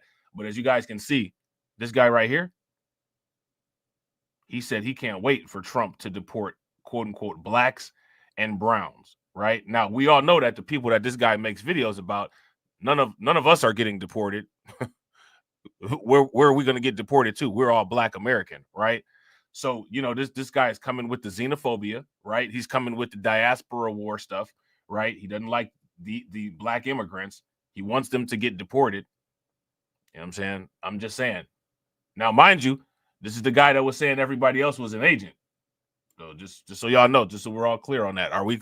Is everybody clear on that? If we're all clear on that, throw the water in the chat. If y'all not, you know what I'm saying, and I don't know what to tell you. Individuals that are being arrested, those individuals that may be part of gang members, or anyone we obtain derogatory information on after the fact, yes, they come on ICE ERO's radar. Those people that are here trying to make a living for themselves and are staying to their business with no issues, we don't know about them. Yeah. They're not on our radar. We're not targeting them. So look, I've told you this before. We don't do sweeps. We don't do raids. Right. We know exactly who we're going after. So the fact is that, you hear these people, and it's another reason why I brought up those numbers regarding the criminal migrants. Oh, what is ICE going to do when it arrests all the criminals in 2 to 3 months? So I don't know what planet those people live on, but obviously you see the magnitude of the issue that we have. Okay, I got to leave it there because I'm out of time. I appreciate you always coming back, Mr. Janelle. You're welcome back. So there's that. All right. So that's interesting, right? And shout out to, you know what I'm saying, being independent media, because as you guys know, depending on how things go for you, right? You usually don't ever really run out of time. So we could just have an interview. We could have an interview all damn day if we wanted to, you know what I'm saying? Because we make our own schedule, right? So anyway, what we about to do now is finish this little segment here with Jasmine Crockett. And we're going to go back to what the Denver mayor was saying, because Homan says he's willing to put the Denver mayor in jail over deportation position. But look, me and the Denver mayor, we agree on one thing. He's willing to go to jail, and I'm willing to put him in jail, he added. All right? As a response to all this. What we're not going to do is support deploying the 101st Airborne into American cities to pull 10-year-old kids out of their classrooms in handcuffs. I think America's not after another conflict on this issue. So again, we got to talk about this guy. Got to talk about Mike Johnson. Got to talk about Mike Johnson. We just heard two different law enforcement officers. Neither of them we heard a city councilwoman and we heard a law enforcement officer. Neither one of them talked about putting 10-year-olds in handcuffs or going into classrooms. So what is this guy talking about? What is he talking about? Johnson's response to all this. What we're not going to do is support deploying the 101st Airborne into American cities to pull 10-year-old kids out of their classrooms in handcuffs. I think America's not after another conflict on this issue. If they are going to send the U.S. Army or the Navy SEALs into Denver to pursue folks to pull them off the job at hotels or restaurants where they're working or pull kids off the soccer field, I think we will see Denverites and folks around the country who will nonviolently resist that. Who's doing that, though? Nobody even made it a point to say that that's what they were going to do. Or nobody made a point to say that that's what was going to be done. Nobody said that. Why do people think that it's okay to just make stuff up and say it? I don't know. It's beyond me. It's kind of bizarre, but that's what people are doing out here, right? That's what people are doing out here in 2024, just making stuff up and saying it. So we're seeing this in real time. Do you expect mass protests in response to mass deportations? I do, but I also don't expect mass deportations. Shout out to Shatira. Shatira said, "I'm back. Has anyone explained why they're willing to go to jail?" We're still trying to figure it out. I told you it's going to be about three. This is going to be a couple days worth of research. May end up being a week. I still have yet to figure out a logical reason why any of these nutcases would go to jail over any of this. This is ridiculous. But like I said, Joe, if this is the hill that they're willing to die on, you know what I'm saying? You know, you definitely the place to take it is YouTube. Right? If this is the hill that they're gonna die on, the definite place to take it is YouTube, right? I think that it sounds good and they look like the tough guys, and we know that has really been their brand, is to basically look like the bullies that they are. But you know, when you start to get into the nitty-gritty and start to talk about details, that's when they're like, well, we didn't realize this or that. Or even when you start to talk about the cost, when we start to ramp up what the cost will look like for us to actually effectuate this, but then also look at the cost to our economy, I just don't really see it happening. As the mayor pointed out, he talked about those service workers and things like that. And someone who serves on the agriculture committee, I can tell you that I have talked to countless farmers that talk about the need for these migrant workers. So listen, unless your viewers are planning to send their kids to school so that they can go and work on the farms, then God bless, we can make sure that we keep American agriculture going. But the reality is that is not who's been working the farms in recent years. It has been these migrants. When we look at our hospitality, it has been migrants. When we look at the restaurant workers, it has been migrants. Let me ask you guys this question. When we look at Trinde Aragua, how many American citizens have we seen? How many American citizens have we seen in Trinde Aragua? Shout out to Embrace Villainy. What's good with it, bro? Like, why? You know what I'm saying? And so, you know, when we start to look at the cost, not only coming directly out of our pocket to effectuate this, but also the cost to our economy, I just don't think that they're going to do it. And ultimately, he'll blame it on somebody else, or we're all supposed to forget, just like we forgot about the wall that Mexico was going to pay to build. Okay. It's always a reality check with you, and I'm very grateful for it. Is it a reality check to validate that you're not living in reality? What's being checked about reality there? Let me ask you guys a question. What was being checked? What was being checked about reality there? No, they just put some news out about quote unquote Trump's immigration crackdown. Let's see something real quick. So we might actually, you know, take some little looks at this. This is how these things get This is how these things get longer than scheduled. But believe it or not, though, man, we're actually making really good time. We're actually making really good time. We got a lot of stuff done in a small amount of time. You know what I'm saying? Look at this. Hold on real quick. Watch this. We got some more Jasmine Crockett. Because Carlton told me that she y'all favorite. Carlton told me she y'all favorite congresswoman. She said the list You know what I'm saying? She's the #1 request on the Lith playlist. So let's go. Congresswoman Jasmine Crockett is a Democrat of Texas. She serves on the Oversight Committee, and she joins me now. Congressman, one of the things that's interesting about this, and particularly on the tariff front, is we have a very different system than the UK with many more veto points. It's much harder when you're elected as a new government in the US to just like get your budget through and start doing it, right? There's a whole bunch of different things. But on tariffs, because of the law and the statutory authority the president's been granted, he can kind of unilaterally do a lot of this stuff while you and Congress just basically watch. Yeah, you know, my only hope is that we can rid ourselves of Donald Trump half as quickly as the UK got rid of their failed leadership. That is the only hope that I could have. But something tells me that he will stick around for the entire 4 years. But you're absolutely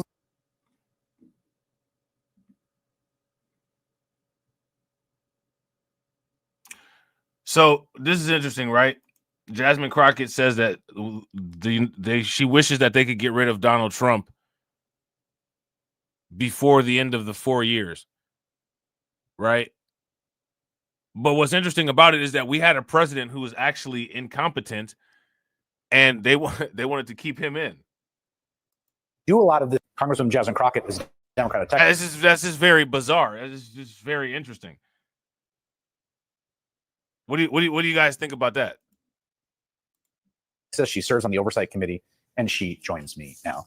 Congressman, one of the things that's interesting about this, and particularly on the tariff front, is we have a very different system than the UK with many more veto points. It's much harder when you're elected as a new government in the US to just like get your budget through and start doing it, right? There's a whole bunch of different things. But on tariffs, because of the law and the statutory authority the president's been granted, he can kind of unilaterally do a lot of this stuff while you and Congress just basically watch.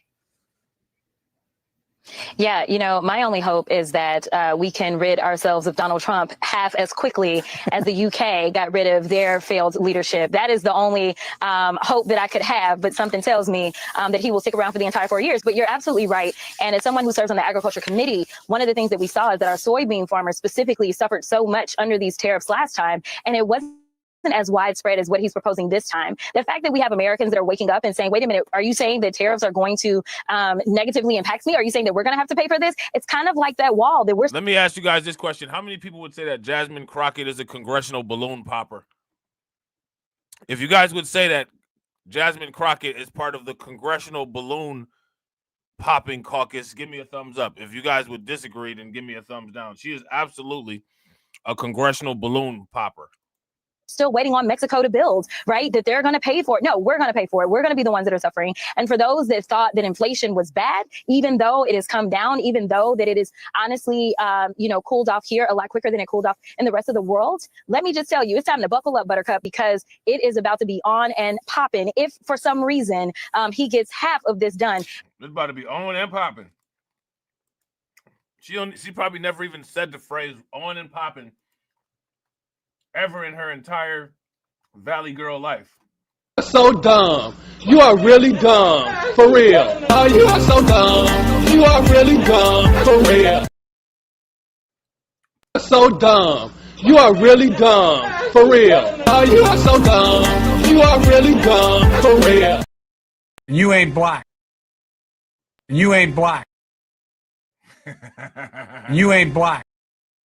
Idiots! I'm surrounded by incompetent idiots!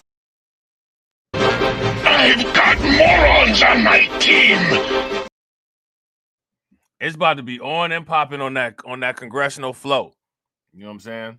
That inflation was bad, even though it has come down, even though that it is honestly, cooled off here a lot quicker than it cooled off in the rest of the world. Let me just tell you, it's time to buckle up, Buttercup, because it is about to be on and popping. If for some reason he gets half of this, it's about to be on and popping. Just like a woman, because some of you niggas, you be acting just like a woman.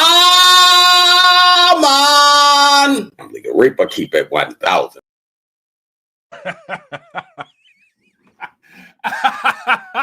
Shout out to Hurricane. Shout out to Hurricane. You already know I got you, bro. Make sure y'all show Hurricane some love. Those are flames, some radiation emoji, and some ducks in the chat for Hurricane for funding the organization. How do you think that we fund this organization, huh? We're not exactly the march of dimes. so dumb. You are really dumb. For real. Oh, you are so dumb. You are really dumb. For real. So dumb. You are really dumb. For real. Oh, you are so dumb. You are really dumb. For real.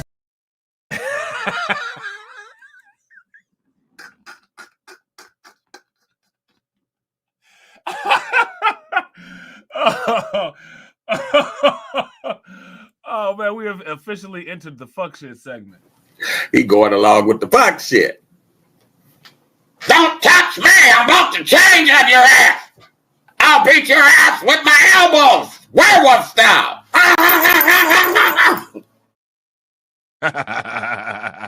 This done. And right now, looking at the henchmen that he is trying to put into his administration, we are on track to see a lot of these negative things impact our economy. Now, one of the, in a weird way, I would say the best case scenario probably for the country and also weirdly politically for Trump would be to basically just not do it and say he did, you know, the kind of like sort of just lie about it essentially. And I do think there's some indications of that. So he just posted about Claudia Sheinbaum, who's of course the new president of Mexico. He says he had a wonderful conversation. She agreed to stop migration through Mexico and into the United States, effectively closing our southern border. I should note, this has basically already happened. It's been happening for about 8 months now. Border crossings have been near zero, right? They've essentially zeroed out.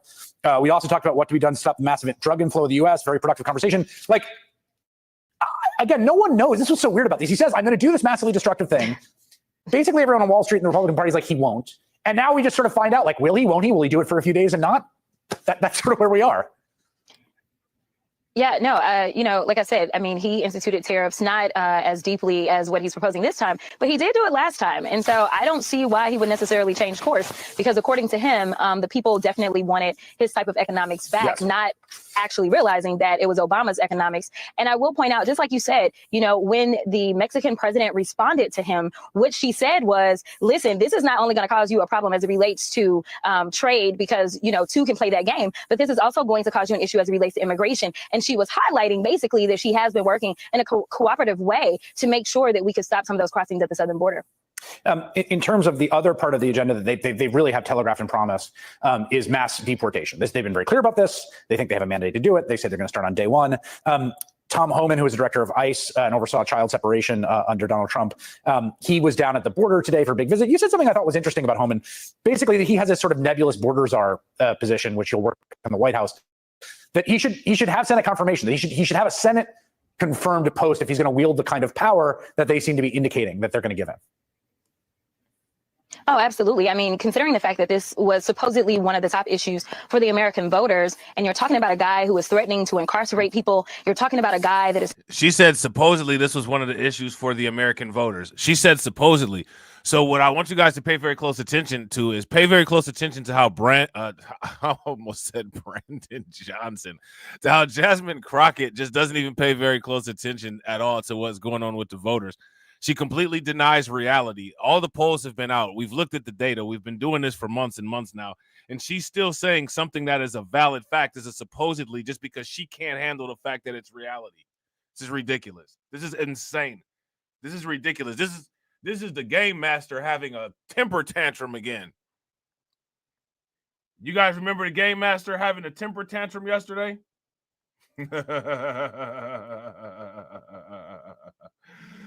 Oh man, this is the game master having a temper tantrum again. Hold on real quick, man. Hold on real quick. I gotta show y'all what it looked like when the game master has a temper tantrum. Shout out to PD that remains. This is them having a temper tantrum. We definitely I'm about to make a drop for this.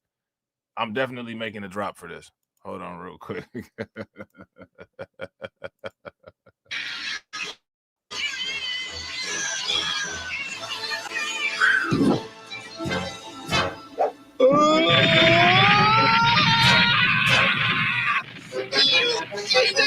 I'm going to tell on you! That's Jasmine Crockett in them. That's Jasmine Crockett in them. I'm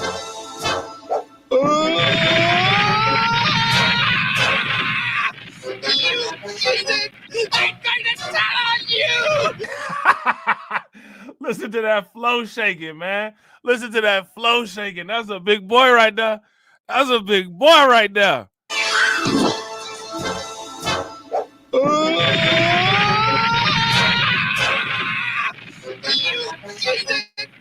gonna tell on you!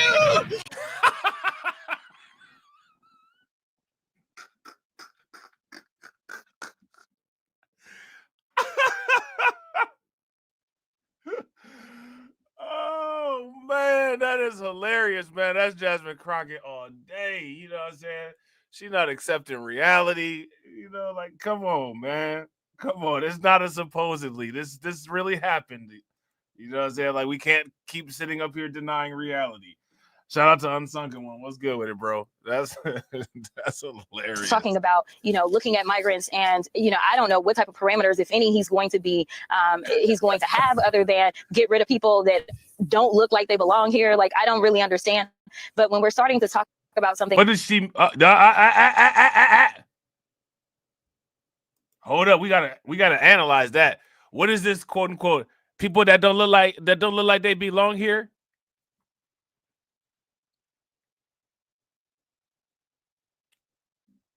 What is she trying to do? We gotta ask the question. It's time for that part of the show. It's coming too fast, y'all. Who's holding the crowbar? Jasmine Crockett got the crowbar today. We playing relay crowbar. We playing the the monolith relay 1000. Jasmine got the crowbar. She's crowbarring. How about to do it like the NFL officials? Illegal crowbarring. Number 54. Jasmine Crockett, you're not down. 10 yards past the line of scrimmage. Yeah, shout out to Hurricane IQ. You guys see that? If you guys see that, give me a thumbs up. If you guys don't, then give me a thumbs down. Yeah, shout out to Shatira. She a damn lie. She know what they look like, and she know what they sound like.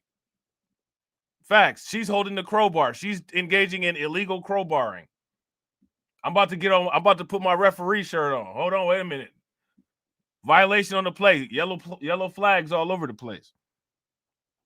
We have a crowbar violation over here. She trying to get the car locks off. Like, stop. She trying to change the spare tire. She up here crowbarring. To have other than get rid of people that don't look like they belong here. Like, that don't look like they belong here, because that's when it's really finna be on and popping, right? Like, man, shut up, man. Your corny ass up. You know what I'm saying? I don't really understand. But when we're starting to talk about something that, number one, is going to impact real lives, whether we're talking about incarcerating them, whether we're talking about putting them into these camps that they're talking about, whether we're talking about the fact that literally this is yet another negative impact that we need to brace for as it relates to our economy. This is someone that should not be given this amount of power and is not then having to go through the rigorous, situation that anyone else would have to go through if they want to be in the cabinet.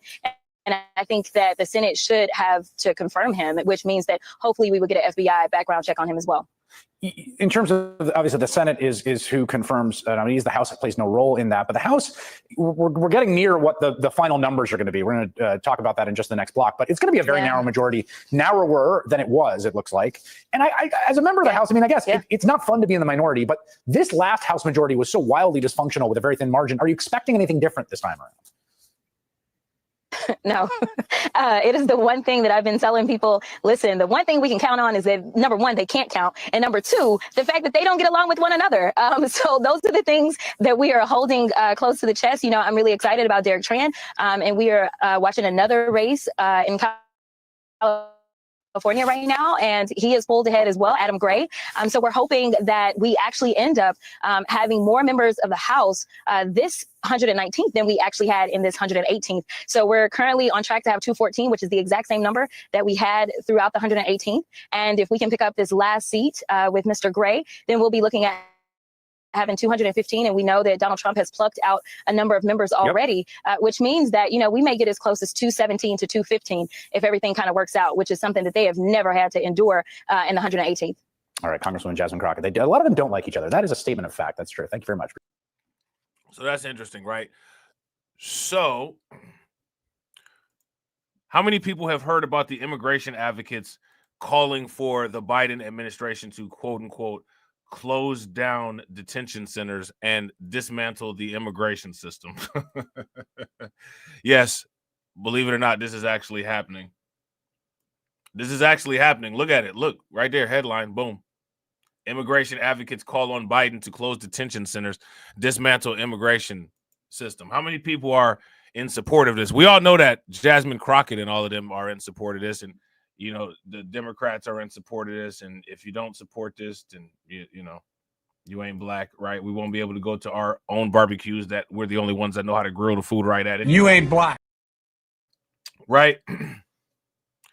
They want these things shut down, which is bizarre because it's clearly not paying attention to anything that their voters said to them. But that's probably why they lost, right? One of the largest immigration advocacy groups in Pennsylvania is urging the Biden administration to end contracts with the Border Control Agency, Immigration and Customs Enforcement, and dismantle immigration infrastructure as a way to blunt what is expected to be a harsh anti-immigration policy under the incoming Trump administration. Now, let me ask you all a question. How many people agree with this? Is this the way to go? If you all agree with this, then give me a thumbs up. If you guys disagree with this, give me a thumbs down. If you ask me, this is showing that these people in this special interest group are not paying attention to what it is that the people of Pennsylvania want. Did Trump win Pennsylvania? Did Trump win the vote in Pennsylvania? Let me know. I'm pretty sure he did. I'm not too sure where he didn't win because it was that bad, but you know what I'm saying? The Pennsylvania Immigration Coalition has joined other immigrants' rights leaders nationwide to call on President Biden to dismantle as much of the deportation machine as possible before Inauguration Day. Now, let me ask you guys this question. Do you all think that stuff like this is one of the reasons why Tom Homan, I call it Mike Ehrmantraut, Tom Homan, why Tom Homan has already said, well, we're going to try to get this going now? It's so bizarre. I'm telling you this, it's mind-boggling. It's fascinating. It's fascinatingly bizarre. It's a wild ride. You know what I'm saying? It's a very wild ride. You know what I'm saying? The Trump administration plans to expand immigrant detention, deputizing local law enforcement and the military to execute mass raids and deportation, denaturalizing immigrant citizens and ending birthright citizenship, said PIC executive director Jasmine Riviera. It must be something about women named Jasmine. Must just be something about must be something with that name, Jasmine. Something with something in the name. We saw the horrors of the first Trump administration. All right, now here's what they say. We saw children ripped out of their parents' arms. People hunted down by Border Patrol on horseback. No, that was during the Biden administration, but okay. Children in cages, and people dead in detention. Now, I don't know if these are Trump-specific issues of what comes with "quote unquote" the border. I don't know if we can say that. Shout out to Crystal. Okay, so Crystal lives in PA, right? Trump won PA. So these special interest groups clearly do not care at all about the wishes of the voters, right? Now, look at this. It says Biden must not make the mistakes of the past. He must not hand over the interlocking systems that make the deportation machine. It is no longer a loaded gun. He would be handing over to the next Trump administration. It is an Uzi. How did it get like that then? And why was everybody okay with Biden having it like that? If it's so lethal and it needs to be disarmed before handed over to Trump, why was everybody okay with Biden sitting on a weapon of mass destruction? I don't think any of them needed it. I don't think any of them need weapons of mass destruction. I think they all need to go sit down somewhere, do the ice bucket challenge, if you ask me. You know what I'm saying? If you ask me, the best thing that they could possibly be doing is sitting their butt down somewhere doing the ice bucket challenge, right? But you got to ask the question, if this dangerous machine needs to be dismantled and taken apart before it changes hands into Trump, why is everybody okay with a feeble old man with half of a brain lobe running around with this type of weaponry?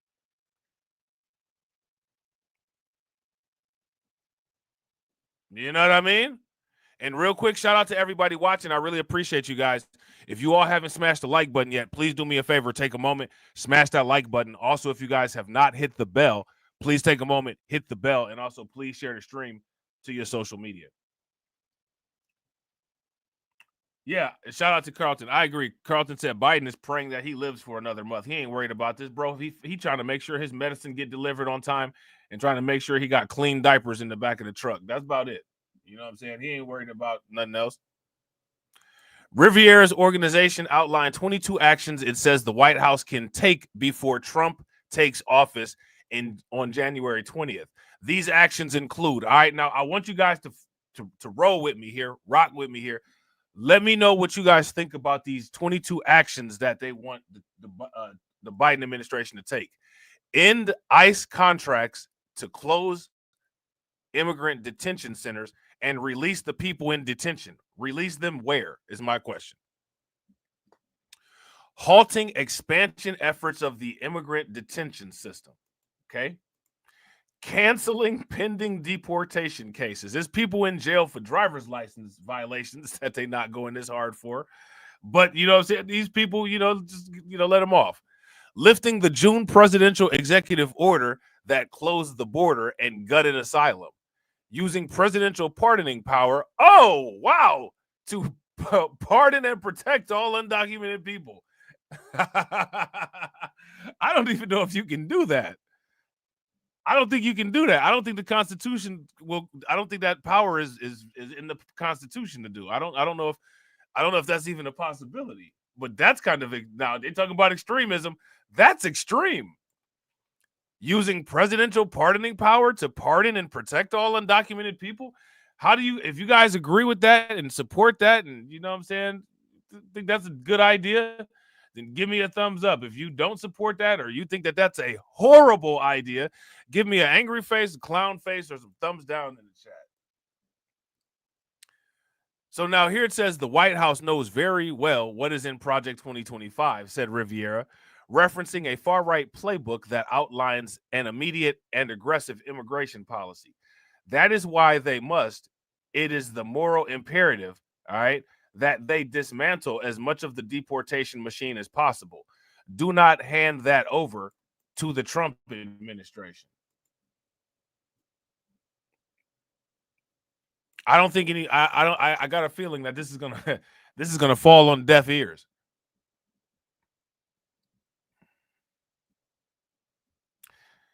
I think that this is gonna fall on deaf ears. Riviera said a dismantling of the existing immigration system would stall, although not completely stave off, the policies President-elect Donald Trump has promised he would order from day one in office. Trump made the threat of mass deportation the centerpiece of his 2024 campaign. He has signaled that he will implement the harshest immigration provisions outlined in Project 2025. Is that what he said? Is that what happened? Okay. All right. That includes roundups and mass deportations of millions of undocumented immigrants, denaturalizing immigrant citizens, and ending birthright citizenship. Now, let's actually just break this down. Actually, what I've heard is I've heard none of these being discussed. None of this stuff right here. I haven't heard any discussions about any of this.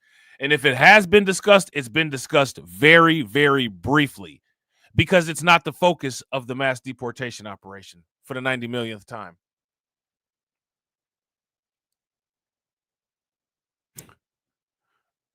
It's not the concentration of the mass deportation operation. You know what I'm saying? On Tuesday, Tom Homan, incoming border czar for the Trump administration, said plans were already underway to execute mass deportations as early as January. We're not waiting until January to secure this nation at the highest levels this nation has ever seen, Homan said during a trip to the U.S.-Mexico border. All right, so we know about that. Rivera said her organization was clear-eyed about the objectives of their demands. We are not naive, she said. We know that anything the Biden-Harris administration dismantles, the Trump administration will rebuild. But we also know that the rebuilding will take time, and we will need time. We will need to buy more time to protect our people. That's interesting. So the people that are undocumented are your people? Other Americans aren't. Okay. Let me ask you guys this question. How many of you all consider quote-unquote undocumented people your quote-unquote people? Now, mind you, you know, of course, if you got some family members that aren't American citizens, but they're not undocumented here illegally, you know what I'm saying? They're wherever they are. So I'm talking about quote-unquote the undocumented folk that they're talking about here. How many of you all quote-unquote consider them your people? I never thought about it that way. You know what I'm saying? Probably because it doesn't make sense to think about it that way. I'm probably going to continue not thinking about it this way. You know what I'm saying? Trump has tapped Stephen Miller to serve as White House Deputy Chief of Staff for Policy and Homeland Security Advisor, a role that is expected to position him in a lead role in crafting and implementing Trump's immigration agenda. All right. Miller's appointment does not require Senate confirmation. During Trump's first term in office in 2016, Miller designated some of the Trump administration's strongest and most hostile immigration plans, including highly controversial policies that led to the separation of children from their parents. Here's another question. A lot of these families and a lot of these people come to the United States with the families already separated.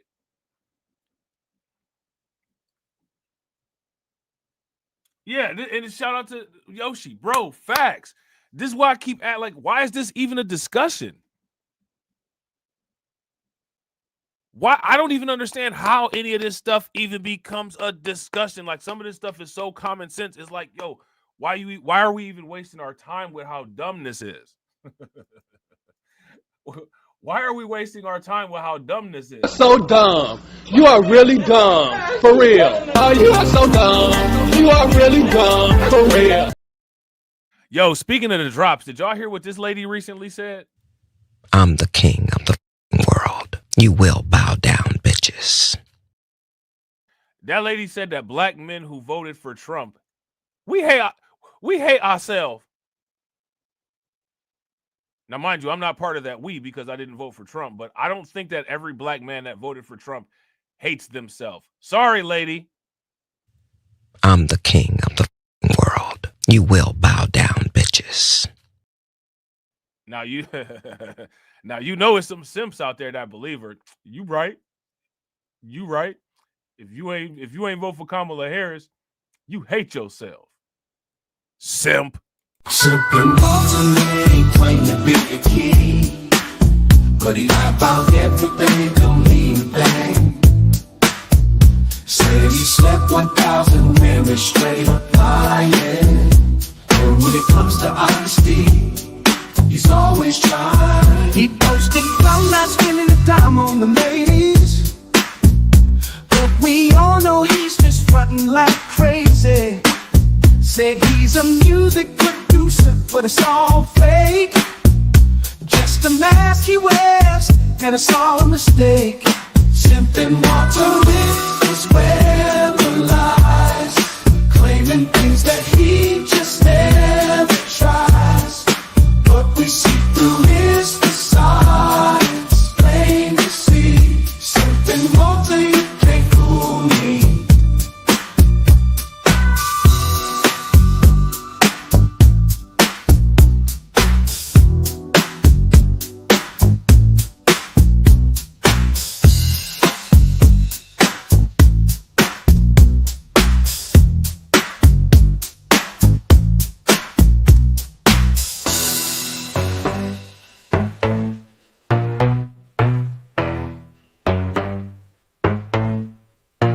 Simping water, you can't fool me.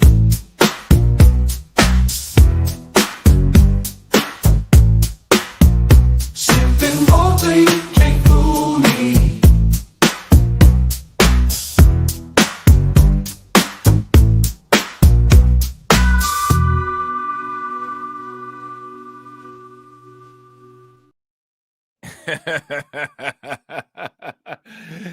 about to start calling Walter. We about to start calling simping Walter. You know what I'm saying?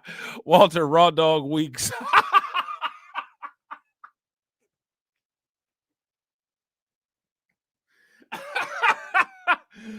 Oh man, Walter Raw Dog Weeks, man. You know what I'm saying? This is crazy, man.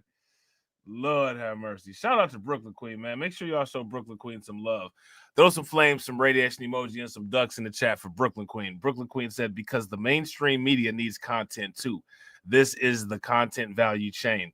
They know they're done for real. So run it until the wheels fall off. You already know. You already know. And shout out to Brooklyn Queen. Make sure y'all get your forks and your knives. Show Brooklyn Queen some love because she just bought your lunch. In Springfield, they're eating. Push me, ain't Donald Trump trying to grab him by the. Said it was some Haitians somewhere out in Springfield. Women doing cartwheels. Have you seen Garfield? Have you seen Snowball? This about to snowball. I'm about to go off. I can't let this go on. Miss me like an airball. Tell me where my cat is, cough it up like a hairball. I gotta tell them if they even put the fingernail on Santa's little helper to turn them to hamburger helper. Somebody better help them, cause I'm going to jail for showing them fellas helter skelter. Usually I'm content, but if you touch my dog, then I'm turning into John Wick. I'm lit. Bird better drop it. If you touch my pet, then I'm pulling up like CrossFit. Where they said Hello Kitty, but it ain't there. It's right here in your city. When I turn my back, now the cat goes missing in the where my peoples is at. Does anybody know where he flipping at? Cause I heard they putting claws on felines, I'm mad. And my cat disappeared just like Felix the cat. And then the cat got paid back. Thought she was a goner, but the cat came back. If you ain't a pussy cat, say drop that cat. Drop that cat. Drop that cat. Got paid back. Thought she was a goner, but the cat came back. If you ain't a pussy cat, say drop that cat. Drop that cat. Drop that cat. They're eating the dogs. They're eating the cats. The cat. Drop that cat.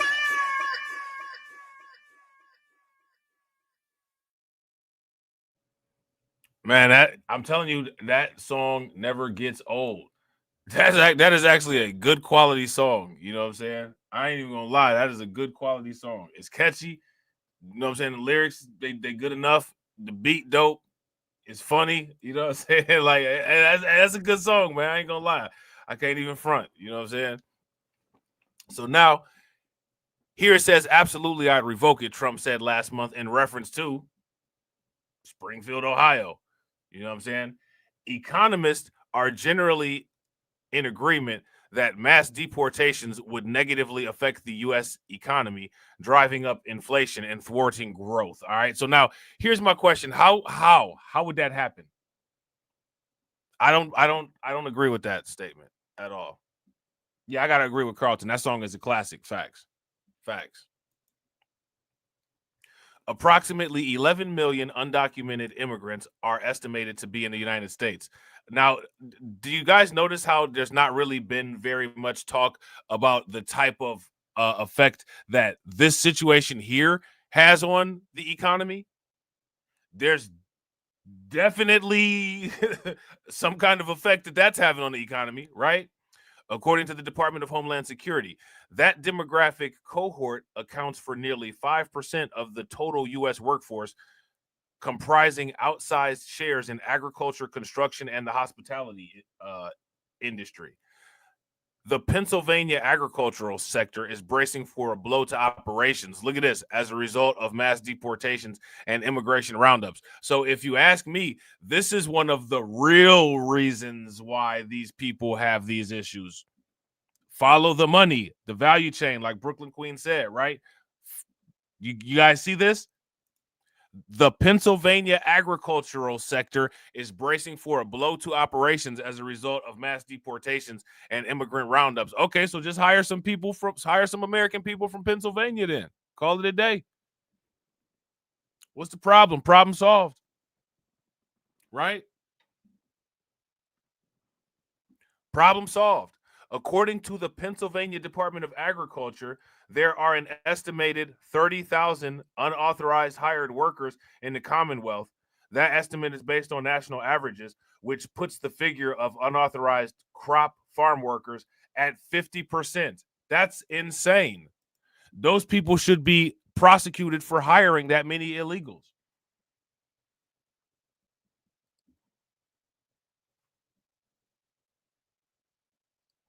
How do you just get away with using illegal help like that this long? How do you do it? How is it okay? How does that work? Why has that not been dealt with? This is ridiculous. Somebody's making bank off of this because they're getting a premium, right? Paying these people less wages than what they would pay an American citizen. And it's just okay. And if you just don't support this, well, hashtag the list. Right? Hashtag the list. You ain't black. That's why the Democrats support Zelensky. His name is really Zelensky. Zelensky. You know what I'm saying? Riviera's organization has been urging the Biden administration for months to end ICE contracts with detention centers. They can end these ICE contracts with these immigrant detention centers and release people from detentions, and those folks are still going to have immigration cases, she said. It's not like their immigration cases magically end, but they should be able to continue their immigration cases with their loved ones and out of these abusive conditions. She also called on DACA recipients to receive protective priority. So she wants protected status for DACA recipients.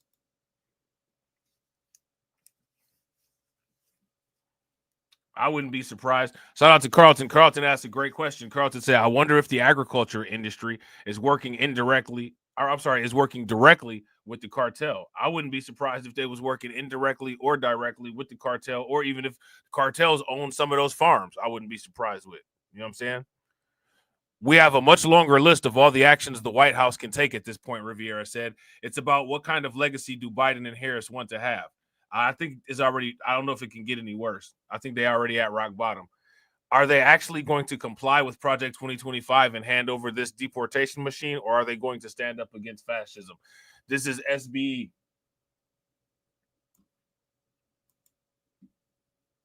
Shout out to DC Precise. What's good with you, bro? And I got to agree. They're never going to give back those C-19 gains. First, it was supply chain. Now it's losing migrants for inflation. Right. Right. And you got these SBE organizations. Oh, man. You got these SBE organizations. You know what I'm saying? That's they laying it on thick. So let me see. Hold on real quick. Let me see what we got. Boom, boom, boom, boom, boom. And real quick, shout out to everybody watching. I appreciate you guys. If you all haven't smashed that like button yet, please do me a favor. Take a moment, smash that like button. Also, if you guys haven't hit the bell, please take a moment, hit that bell, and also please share the stream to your social media. I just want to make sure. Let me just look at this real quick. Give me 2 seconds. Give me 2 seconds here. Give me 2 seconds. Give me 2 seconds. So I think it's pretty clear, right? Like I don't think that we're going to have to continue to do it.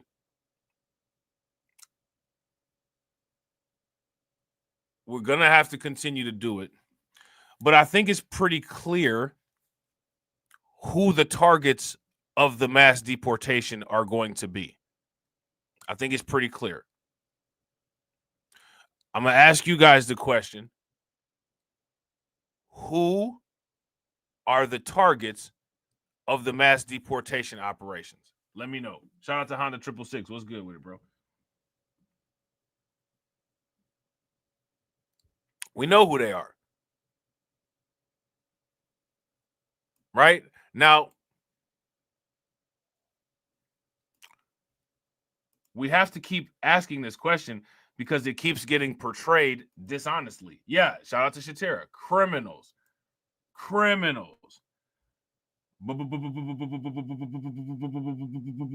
Brandon Johnson, though. You know what I'm saying? Brandon Johnson said he going to jail. He going to jail for him, though. Brandon Johnson finna crash all the way out. Brandon Johnson gonna crash all the way out. Confused. What's actually going to happen? Well, joining me now is Jonathan Fahey. He previously served as a Deputy Assistant Secretary of Homeland Security and acting ICE Director in the Trump administration. Thanks so much for coming on. Day one. Okay, what does mass deportation look like? I think day one, you have Tom Homan that's been appointed the border czar that was former acting ICE director, and he's going to coordinate with ICE, with local authorities, and with DOJ. And I think their first approach is going to be the people sort of, I would call the low-hanging fruit, the people that are sitting in jails right now that need to be arrested and need to be removed, or at least upon the completion of their sentence. So I think there are a lot of these people that they know about, and this administration hasn't even been doing anything about it. And another thing that's not been done during this administration is the Department of Justice has a role. They can charge people that have illegally entered and illegally re-entered with either a misdemeanor or a felony. So if they know of these people that are in jails and they issue arrest warrants, even if they're sanctuary cities, they have no ability to fight those arrest warrants, unlike the civil arrest warrants. So I think that, bro, you know, the people on the ventilators going first, they about to put all them out. The most petite women, the most incapacitated infants, and if you in the hospital, if you want a breathing machine or if you want a feeding machine, you done. They sending you out in a U-Haul, first bus out. You know what I'm saying? First bus out. That's the type of thing they're going to be doing first. They're also going to enlist the help of local officials, local law enforcement, help deputize them, track down. Let me ask you about that. What happens if there's resistance? And what does that look like? Listen, if they resist, what can Homan do? Because this was actually Homan hitting back on the Boston mayor. Just let me play this for you real quick. Yeah. What's your overarching message to Americans who are eager for major border action on minute one, like Inauguration Day, 1 second in? How much will you be able to improve the life of everyday Americans? I got 3 words for him: shock and awe. Shock and awe. I love it. You're going to see us take this country back. And look, like I said before, it isn't just about the deportation operation. It isn't just about saving the children. It ain't about securing the border. What's the result? Less overdose deaths, less sex trafficking. For God's sakes, one of the worst crimes around. Less migrants dying. I mean, that's our number one responsibility, is to protect your communities. And that's exactly what we're going to do. So she helps us, she gets the hell out of the way, because we're going to do it. We are going to do it. Again, so what does resistance look like, and what does the response to resistance look like?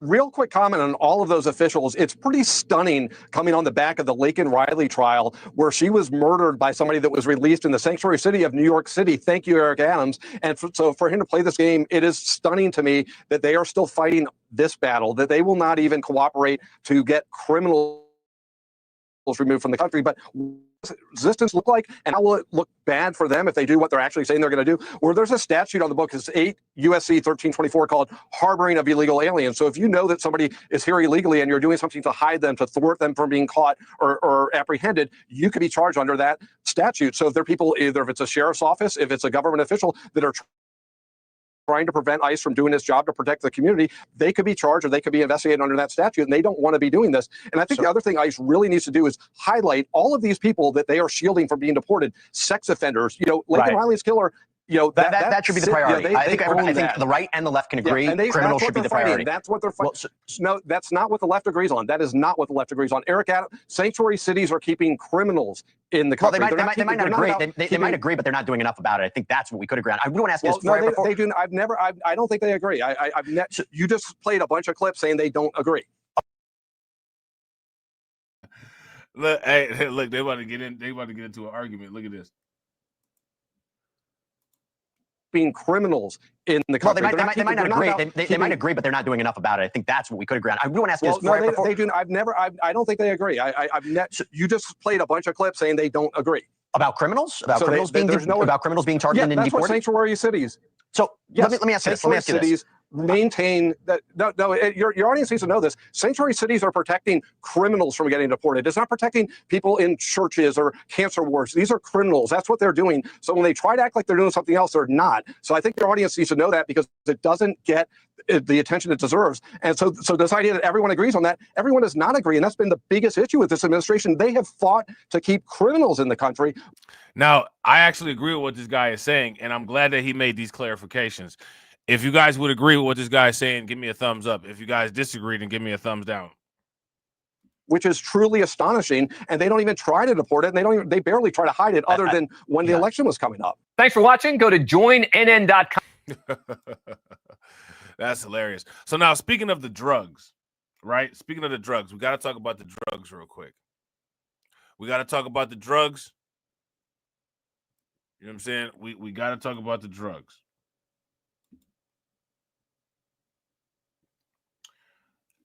How many people heard about this Fed? All right. How many people heard about this Fed that was arrested in Maryland? If you guys heard about him, give me a thumbs up. If you guys did not hear about him, then give me a thumbs down. The law's been busy. And we definitely about to get back to dealing with the laws. You know what I'm saying? We definitely about to get back to dealing with the laws. So let's talk about this drug bust. All right, because you know they keep saying that, quote unquote, all the drugs, right? They're all part of this border crisis. All right. So we definitely gonna start paying a little bit more special attention to the drugs. Right? We're gonna pay a little bit more special attention to the drugs. I don't think you've changed a thing. Go on, jump. No, I don't want to jump. Yes, you do. You smoke crack, don't you? I know I talked about on January 3rd to bring up your toothbrush. So since you don't have it, I brought it for you today. So what I'm going to say is that we all together want to ensure that the 38 individuals that we've indicted know that their toothbrush will be waiting for them. We're taking our violent crime approach and strategy to the next level. So pack an extra toothbrush. Baltimore City State's Attorney Ivan Bates and U.S. Attorney for Maryland Eric Barron doubling down on crime reduction strategies while announcing the indictment of more than 36 people today. Good evening, everybody. Thank you so much for staying with us. I'm Mary Bubala. And I'm Kai Jackson. Prosecutors say those indictments come after 6 months of wiretapping phone lines of 4 criminal organizations that they say were trafficking drugs. According to Bates and Barron, the group operated in South Baltimore. 39 indictments were secured for state charges. 2 people were charged federally. Fox 45's Mackenzie Frost was at the news conference. She also sat down with Bates and Barron to talk about how this massive takedown unfolded. She joins us live from the newsroom with the exclusive interview. Mackenzie.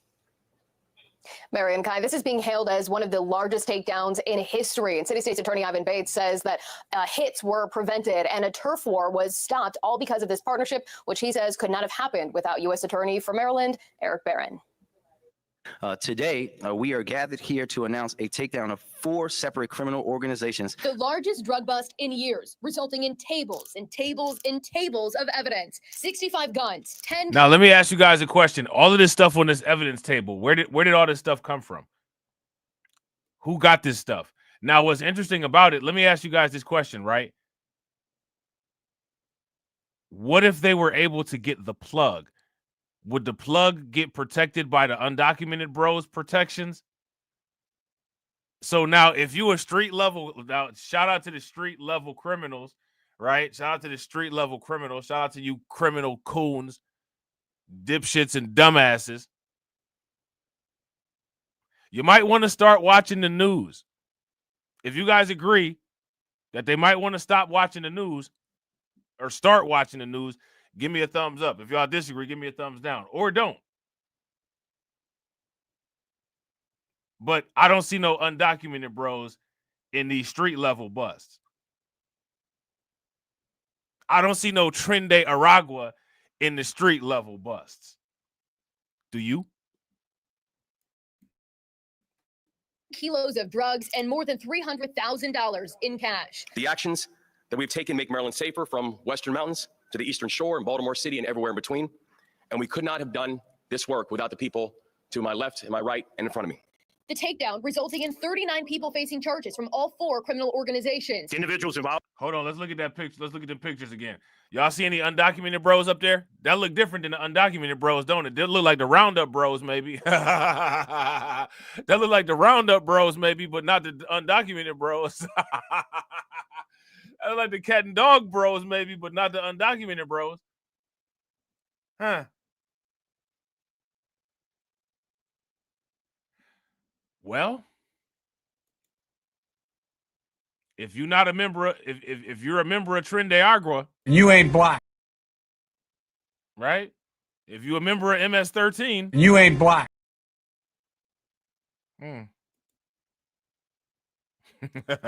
So,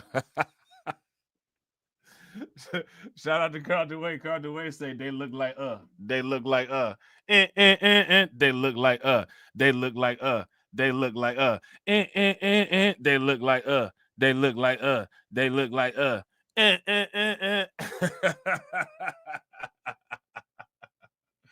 Once upon a time, I'm not gonna say nobody's names. These people all go and vote like they lame.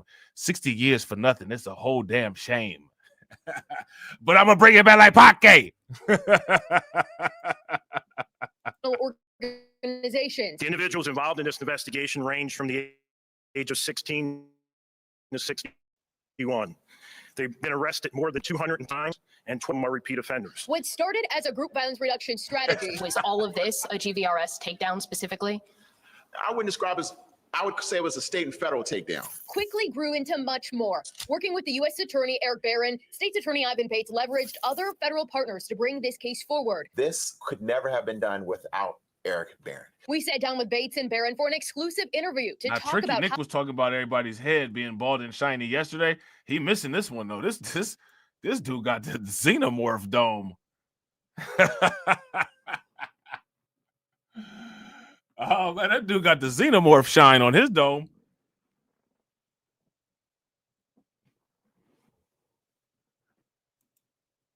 Man, they must got the heat turned all the way up. They must got the heat turned up to like 90 in there. Nah, they definitely ain't got that heat turned up to 90. Because homeboy over here would have sweat under his arms, and old girl right here face would be beat red. So the heat definitely ain't that. I don't know what's going on with him. He might want to take he might want to take a C-19 test or something, or another test. Never have been done without Eric Barron. We sat down with Bates and Barron for an exclusive interview to talk about how their partnership yielded this latest bust. The DEA footed the bill for the 6-month-long wiretap, allowing investigators, including a team of state, local, and federal members of a strike force, to listen to calls and read text messages from 4 different organized crime rings.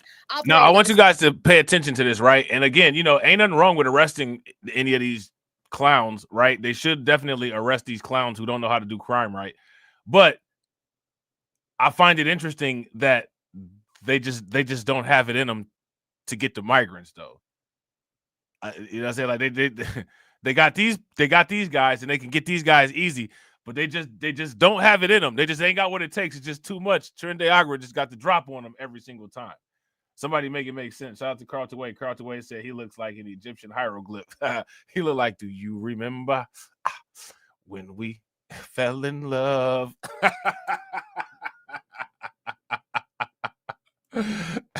That's what he looked like. The Remember the Time video. 1700 block of Lemon Street, the 2000 block of West Pratt Street, 500 block of Millington Avenue, and the 2800 block of Edmonton Avenue. Without the wire, what would the scope of this have looked like? You may have arrested maybe 2 or 3. Without the wire, I can tell you the police commissioner wasn't going to have his team do much more. They had done a great deal of work, but without the wire, they could have let him live. We don't have the opportunity to go deeper to figure out what's happening. This type of takedown is to let everyone know we are not playing, and that we're you're not letting everyone know you're not playing, you clown. Listen here, you Motown reject. You're not letting everybody know anything. What you're letting people know is that people who are American citizens in these cities will definitely get arrested and prosecuted. And if you are a criminal, if you are a part of a criminal migrant network, then you can get away with anything and nothing's going to happen.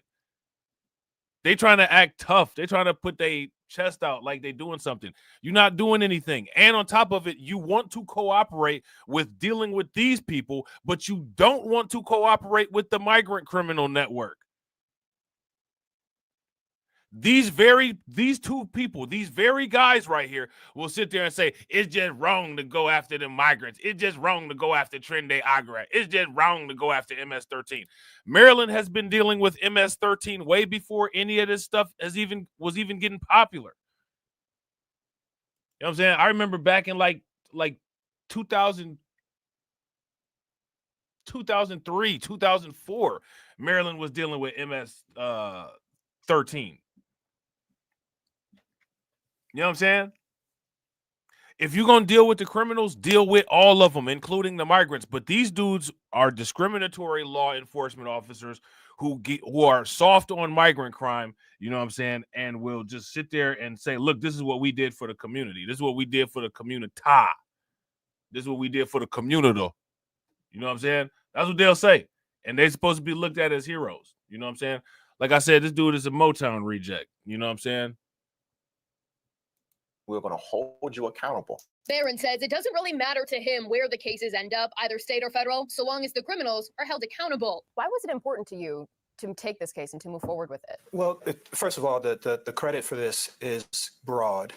This was truly a teamwork effort. When the state's attorney calls me with a problem, or any law enforcement or community partner calls me with a problem, it becomes my problem, and I aim to solve it.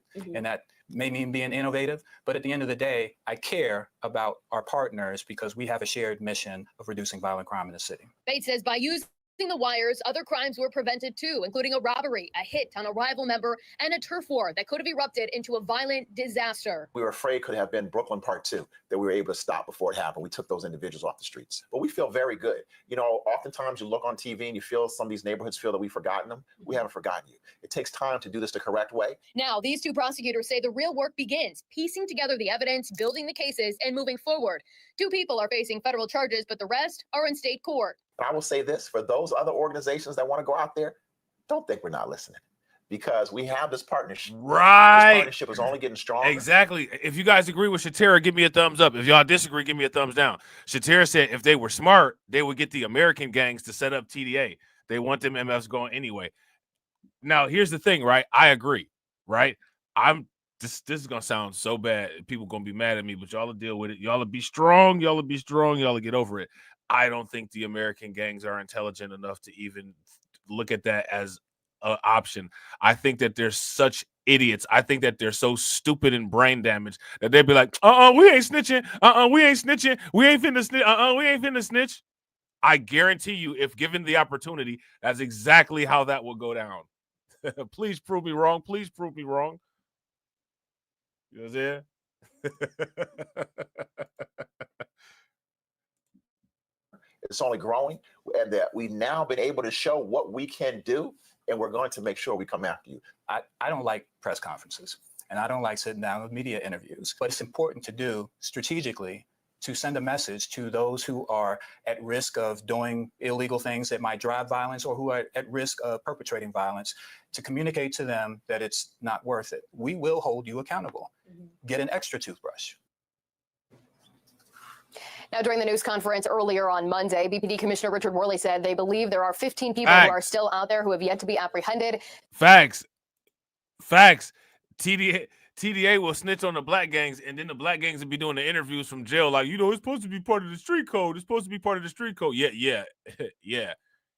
Maintaining your gang's turf and maintaining your gang's survival is the street code, which means that you should have never prioritized not snitching over your gang's survival.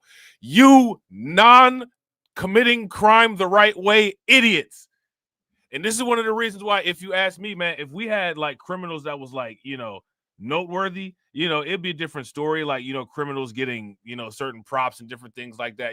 Frank Lucas, shout out to Frank Lucas, right? But like, these idiots need to be roasted. These criminals of 2024, the pink dreadlock, skinny jean generation of criminals that weigh 90 pounds soaking wet with guns that are bigger than them, are a joke. You know what I'm saying? There is no way that people's grandparents should be harder than the criminals of today, but they are. And they're running around unchecked, and people just letting these people do this, that, and the other. Nah, shouldn't let it happen, if you ask me. You know what I'm saying? Shouldn't let it happen to me. You know what I'm saying? Shatera said, put the people in their life. Shout out to Ty City. Yeah, facts. Put the people in their life. Shout out to Ty City, crazy. Yeah, put the people in their life. Shout out to Ty City. Facts. So they could be in jail. Then they'd be in jail after they get the people in their life. They'd be in the jail cell, SBE, and they'd be SBE and, you know what I'm saying, to their cellmate. Shame, blaming, explaining, because the people got put in their life. Oh man! Shout out to PD that remains. PD that remains says the way the gangs are broken up here in Chicago, some are fighting them, some are useless. Yeah. That they don't. There's no organization. It's basically like a body without a brain, an animal without a head. You know what I'm saying? Is what it is. Oh yeah, TDA was snitching a second. They'll snitch on another TDA member in a second. Shout out to RY. What's good with it, RY? Yeah, they'll snitch on another TDA member in a second. They don't care. You know what I'm saying? Put the people in their life.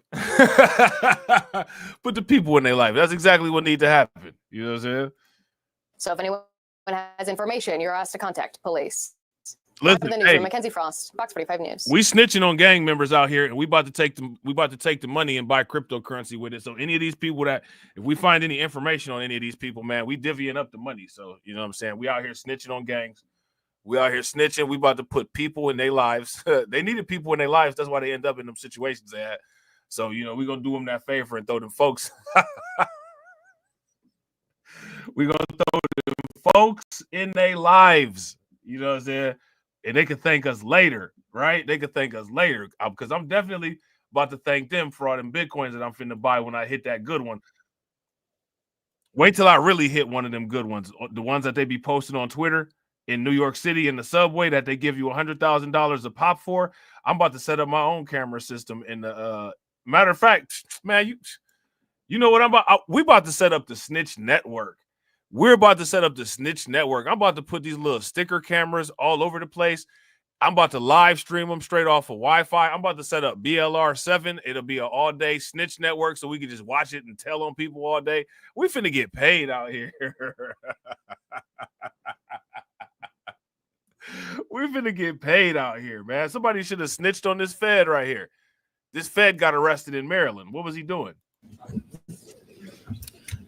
Good morning, everyone. Thank you for being here.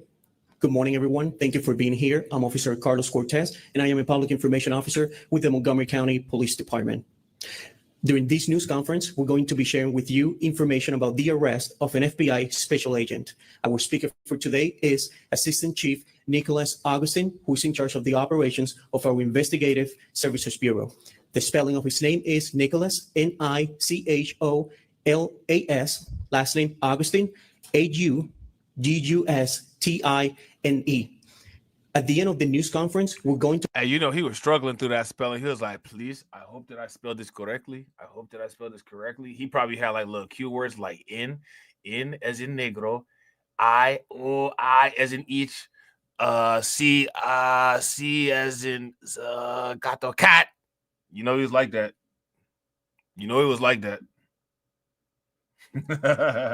Shout out to Embraceability. Embraceability said, you just saying this because you're black. And you ain't black. Hashtag the Lith. To be taking questions for about 10 minutes regarding only on the charges this special agent is facing today. Thank you.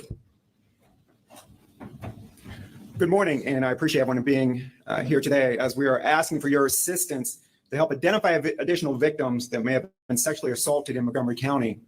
Yesterday afternoon, Montgomery County Police took into custody Eduardo Valdivia, age 40, who resides in Gaithersburg, Maryland. Mr. Valdivia is currently employed as a supervisory special agent with the Federal Bureau of Investigations. He has been charged with two Look, he had a pretty good job, didn't he? Look at that. He had a pretty good job. He was in a position of public trust is what they would call that. And look what he did with the public's trust. Look what he did. Look what he did with the public's trust.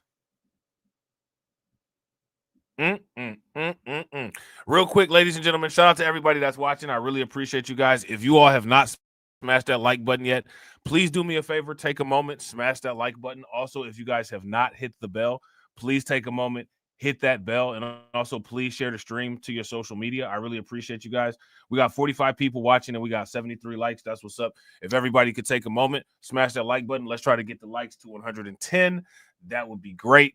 We about what? 20 28.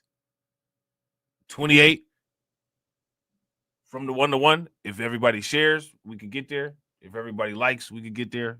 If YouTube would actually do what they're supposed to, we could get there, but we getting there. Of second-degree rape, 4 counts of fourth-degree sexual contact. Woo! And Hold 4 on real counts quick. of second-degree assault. Mr. Bell. Wait a minute. What do you do? Hold on. Oh. Identify additional victims that may have been sexually assaulted in Montgomery County.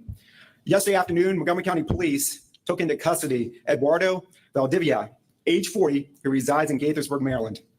Mr. Valdivia is currently employed as a supervisory special agent with the Federal Bureau of Investigations.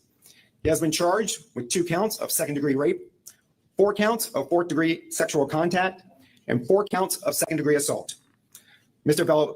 Valdivia is currently being held on a no bond status and will have a bond review later today.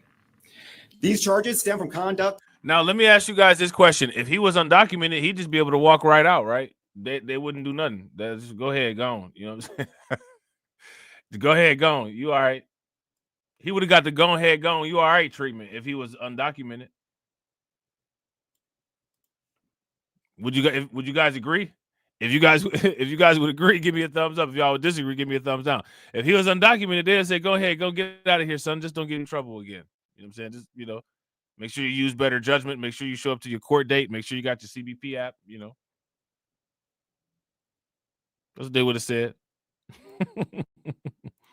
Beginning in February 2024, with contact made to victims through Instagram page under the name of DC Shout out to Torian. What's good with it, bro? Tattoos.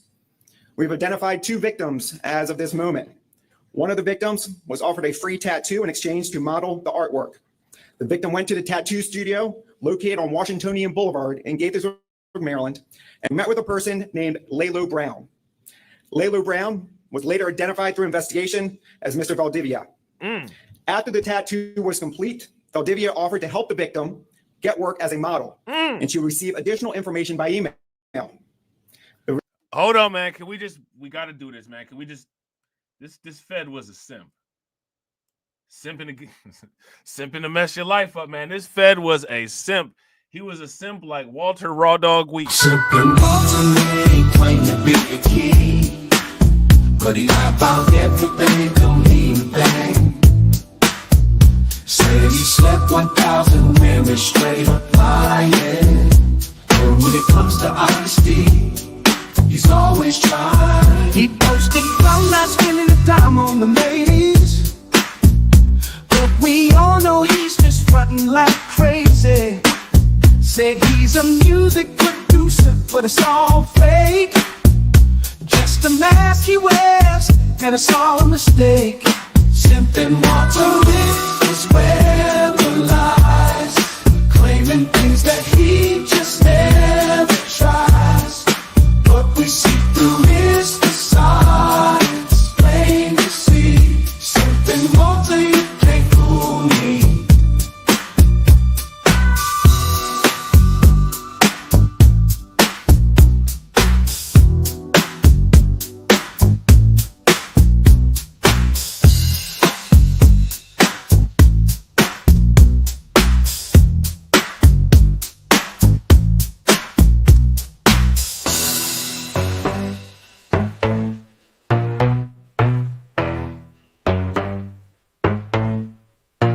Simping Walter, you can't fool me.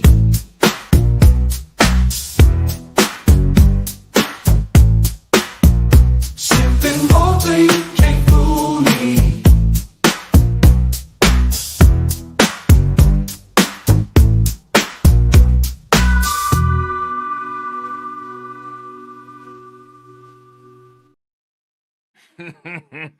This dude was a simp wilding out, man. This dude was a simp wilding out. The victim received an email offering her to do a test photo shoot and interview. The victim returned to the studio at a later date and was presented with a modeling contract. He was on that Twister and Kanye West. I'm gonna make you a celebrity overnight.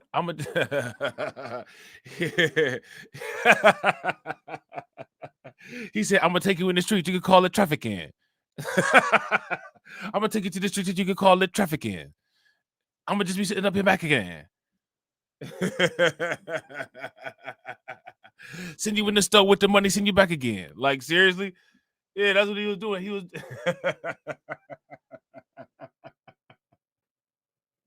he gonna make her a celebrity overnight.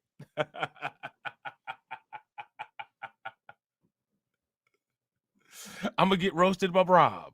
I'm gonna pay for everything for this bitch and didn't mess around and get fired by my job. Like, seriously.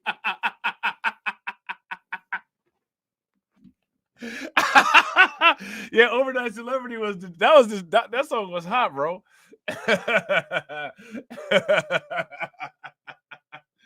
Well.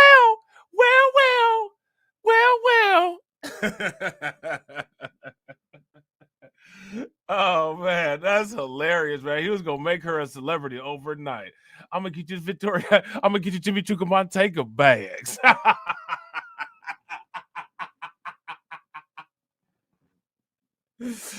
Oh man, I'm gonna tell you my code name. I'm gonna even give you my badge number. Don't tell nobody. That's what make you my secret lover. Like, for real. You a clown, bro. You a clown. Now they doing a press conference about your felonious simping.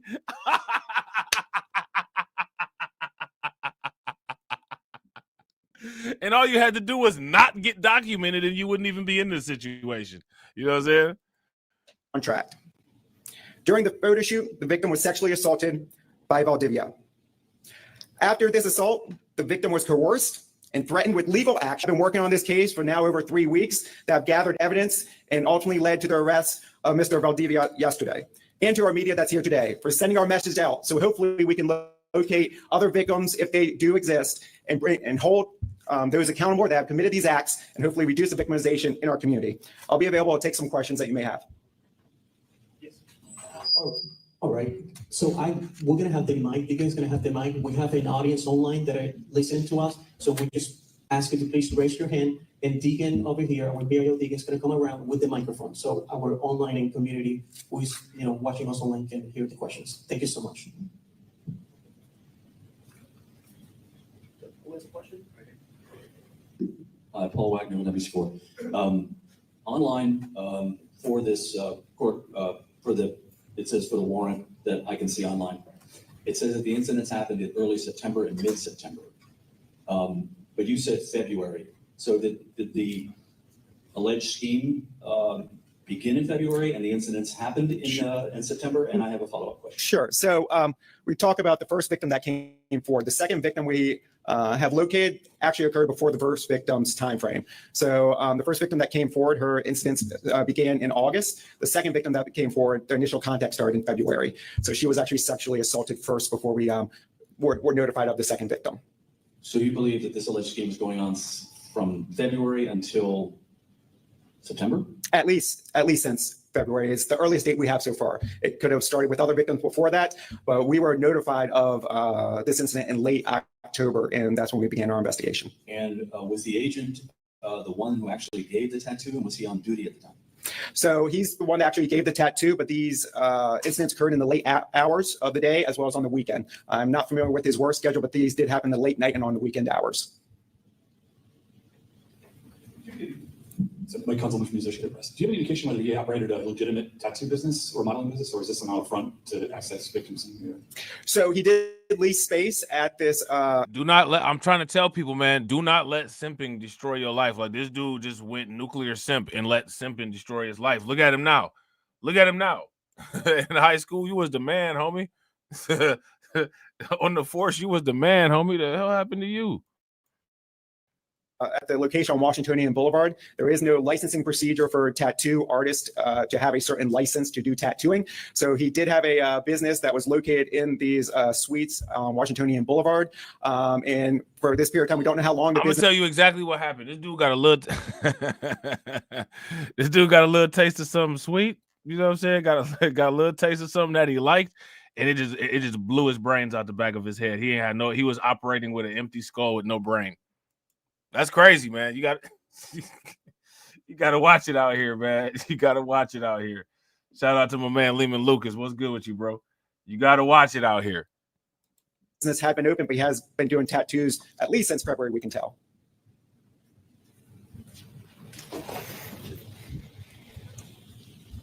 Thank you. Fort Fisher from News to Share. My question is there any indication that this agent's status as an agent or authority as an agent had any impact or involvement in the crime that you're alleging?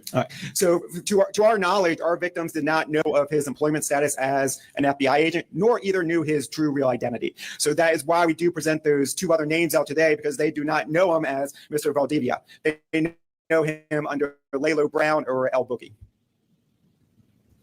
Hello, thanks for taking the question. Did the victims know each other at all, or was this all just kind of randomly through social media that they all kind of came in contact with each other?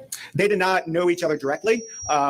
Through getting information and looking at the Instagram pages, they were able to identify each other and had associates in common and began talking. And that's why we're trying to bring this forward today, is have people talk about this conversation. Those that have went there and even got it. See, messing around with this, messing around online, man, messing around with IG. You know what I'm saying? Messing around with IG.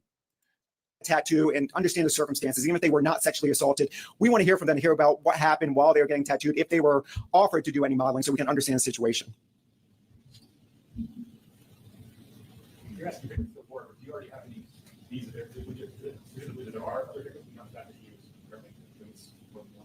So we just have the two victims at this time. We don't have any particular things saying there is other victims, but we want to ensure if there is that they do come forward, because in these two instances, these victims felt they were held back because they signed a contract to do this type of work and did not come forward about that because of whatever was in the contract at the time. So we want the community to know that no matter if you sign a contract, that does not allow for you to be sexually assaulted. And we want the victims to come forward, whether they sign something that says confidentiality or anything like that, to come forward, tell us about it so we can help them and provide closure to them. Thank you, Kate Ryan, WTOP. Is there any indication that he was targeting a particular demographic, either age of, a lot of young people want to get into modeling as early as their teens, and was the language an issue at all? Yeah, we don't see any language issues. Both of our victims were in their 20s. Again, all the original contact was coming through the Instagram site. So as our victims interacted with the Instagram site, whether by following or liking something, he would then, or this Instagram page would then reach out to them and offer them the opportunity for a tattoo or modeling services. Hi, I'm sorry. I'm Ashton Campbell. I'm with Moco 360. Did you guys arrest him, and if so, where, or did he turn himself in? He was arrested yesterday by our officers in Greenbelt.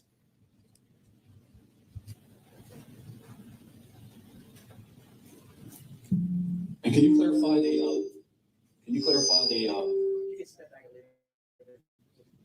clarify the actual sexual assaults, that one took place in the tattoo parlor and the other one took place in a suite at the hotel, is that correct? So for one of our victims, it occurred in the tattoo studio, which is pretty close to the courtyard of Marriott. And the second assault took place in the courtyard of Marriott. For our other victim, they were assaulted at the tattoo studio located on Washingtonian Boulevard.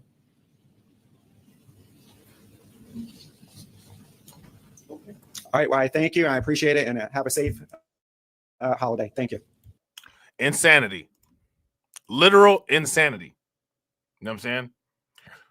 So, yeah, man, there's always more, right? There's always more. There's always more, but I think we good for right now. I'm going to drop a couple videos. Shout out to everybody that came through. I definitely appreciate it. Make sure you guys do not move a muscle. The stream will take you into the next premiere window. Got a video premiere at 7 o'clock p.m. Hopefully you guys get a chance to check it out. And then late night undocumented, that'll be fun. So make sure that you guys stick around for that. It'll take you over there as well. I want to shout out the 3 stream sponsors. I definitely appreciate you guys. Make sure you guys show the stream sponsors some love. Shout out to Crystal. I definitely appreciate you, Crystal. Make sure you guys show my man Hurricane IQ some love. Definitely appreciate you. And shout out to Brooklyn Queen. Definitely appreciate you, Brooklyn Queen. Also, to the people that fund the organization, shout out to y'all. 50% off with the code BLR on Patreon if you are interested in that. And as always, ladies and gentlemen, walk up in the life. Yeah, I'm really talking my shit like I'm really him. Hold up, look, walking this bitch like, hey.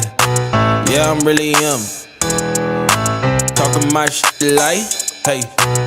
I'm really him. Don't believe me, come and see me. Got 3 wishes from my genie. Now I'm on your local TV. Y'all on tour, got demons. Say she wanna come and see me when I'm in a local city. I'm like, pause though. Please step aside so they can see me. And I walk up in this light. Yeah, I'm really him. Talking my shit like I'm really him, on God. Walk up in this light. Yeah, I'm really him. Talking my shit like I'm really him. I'm the realest from my city. That's on Molly, that's on Kiwi, that's on Mamas. Niggas don't believe me, come and see me. I been dodging all that fake. All these niggas working broke, but I been getting paid. All that know me from the street. Flexing for what feature, that's like every other week. Talk behind my back, I kick my feet up, have a seat. Cause at the end of the day, all these watching me as I walk up in this light. Yeah, I'm really him. Talking my shit like I'm really him, on God. Walk up in this light. Yeah, I'm really him. Talking my shit like I'm really him, on God. Walk up in this light. Yeah, I'm really him. Talking my shit like I'm really him. Hold up. Look, walking this light. Hey. Yeah, I'm really him. Talking my shit like, hey, I'm really him. Hold up.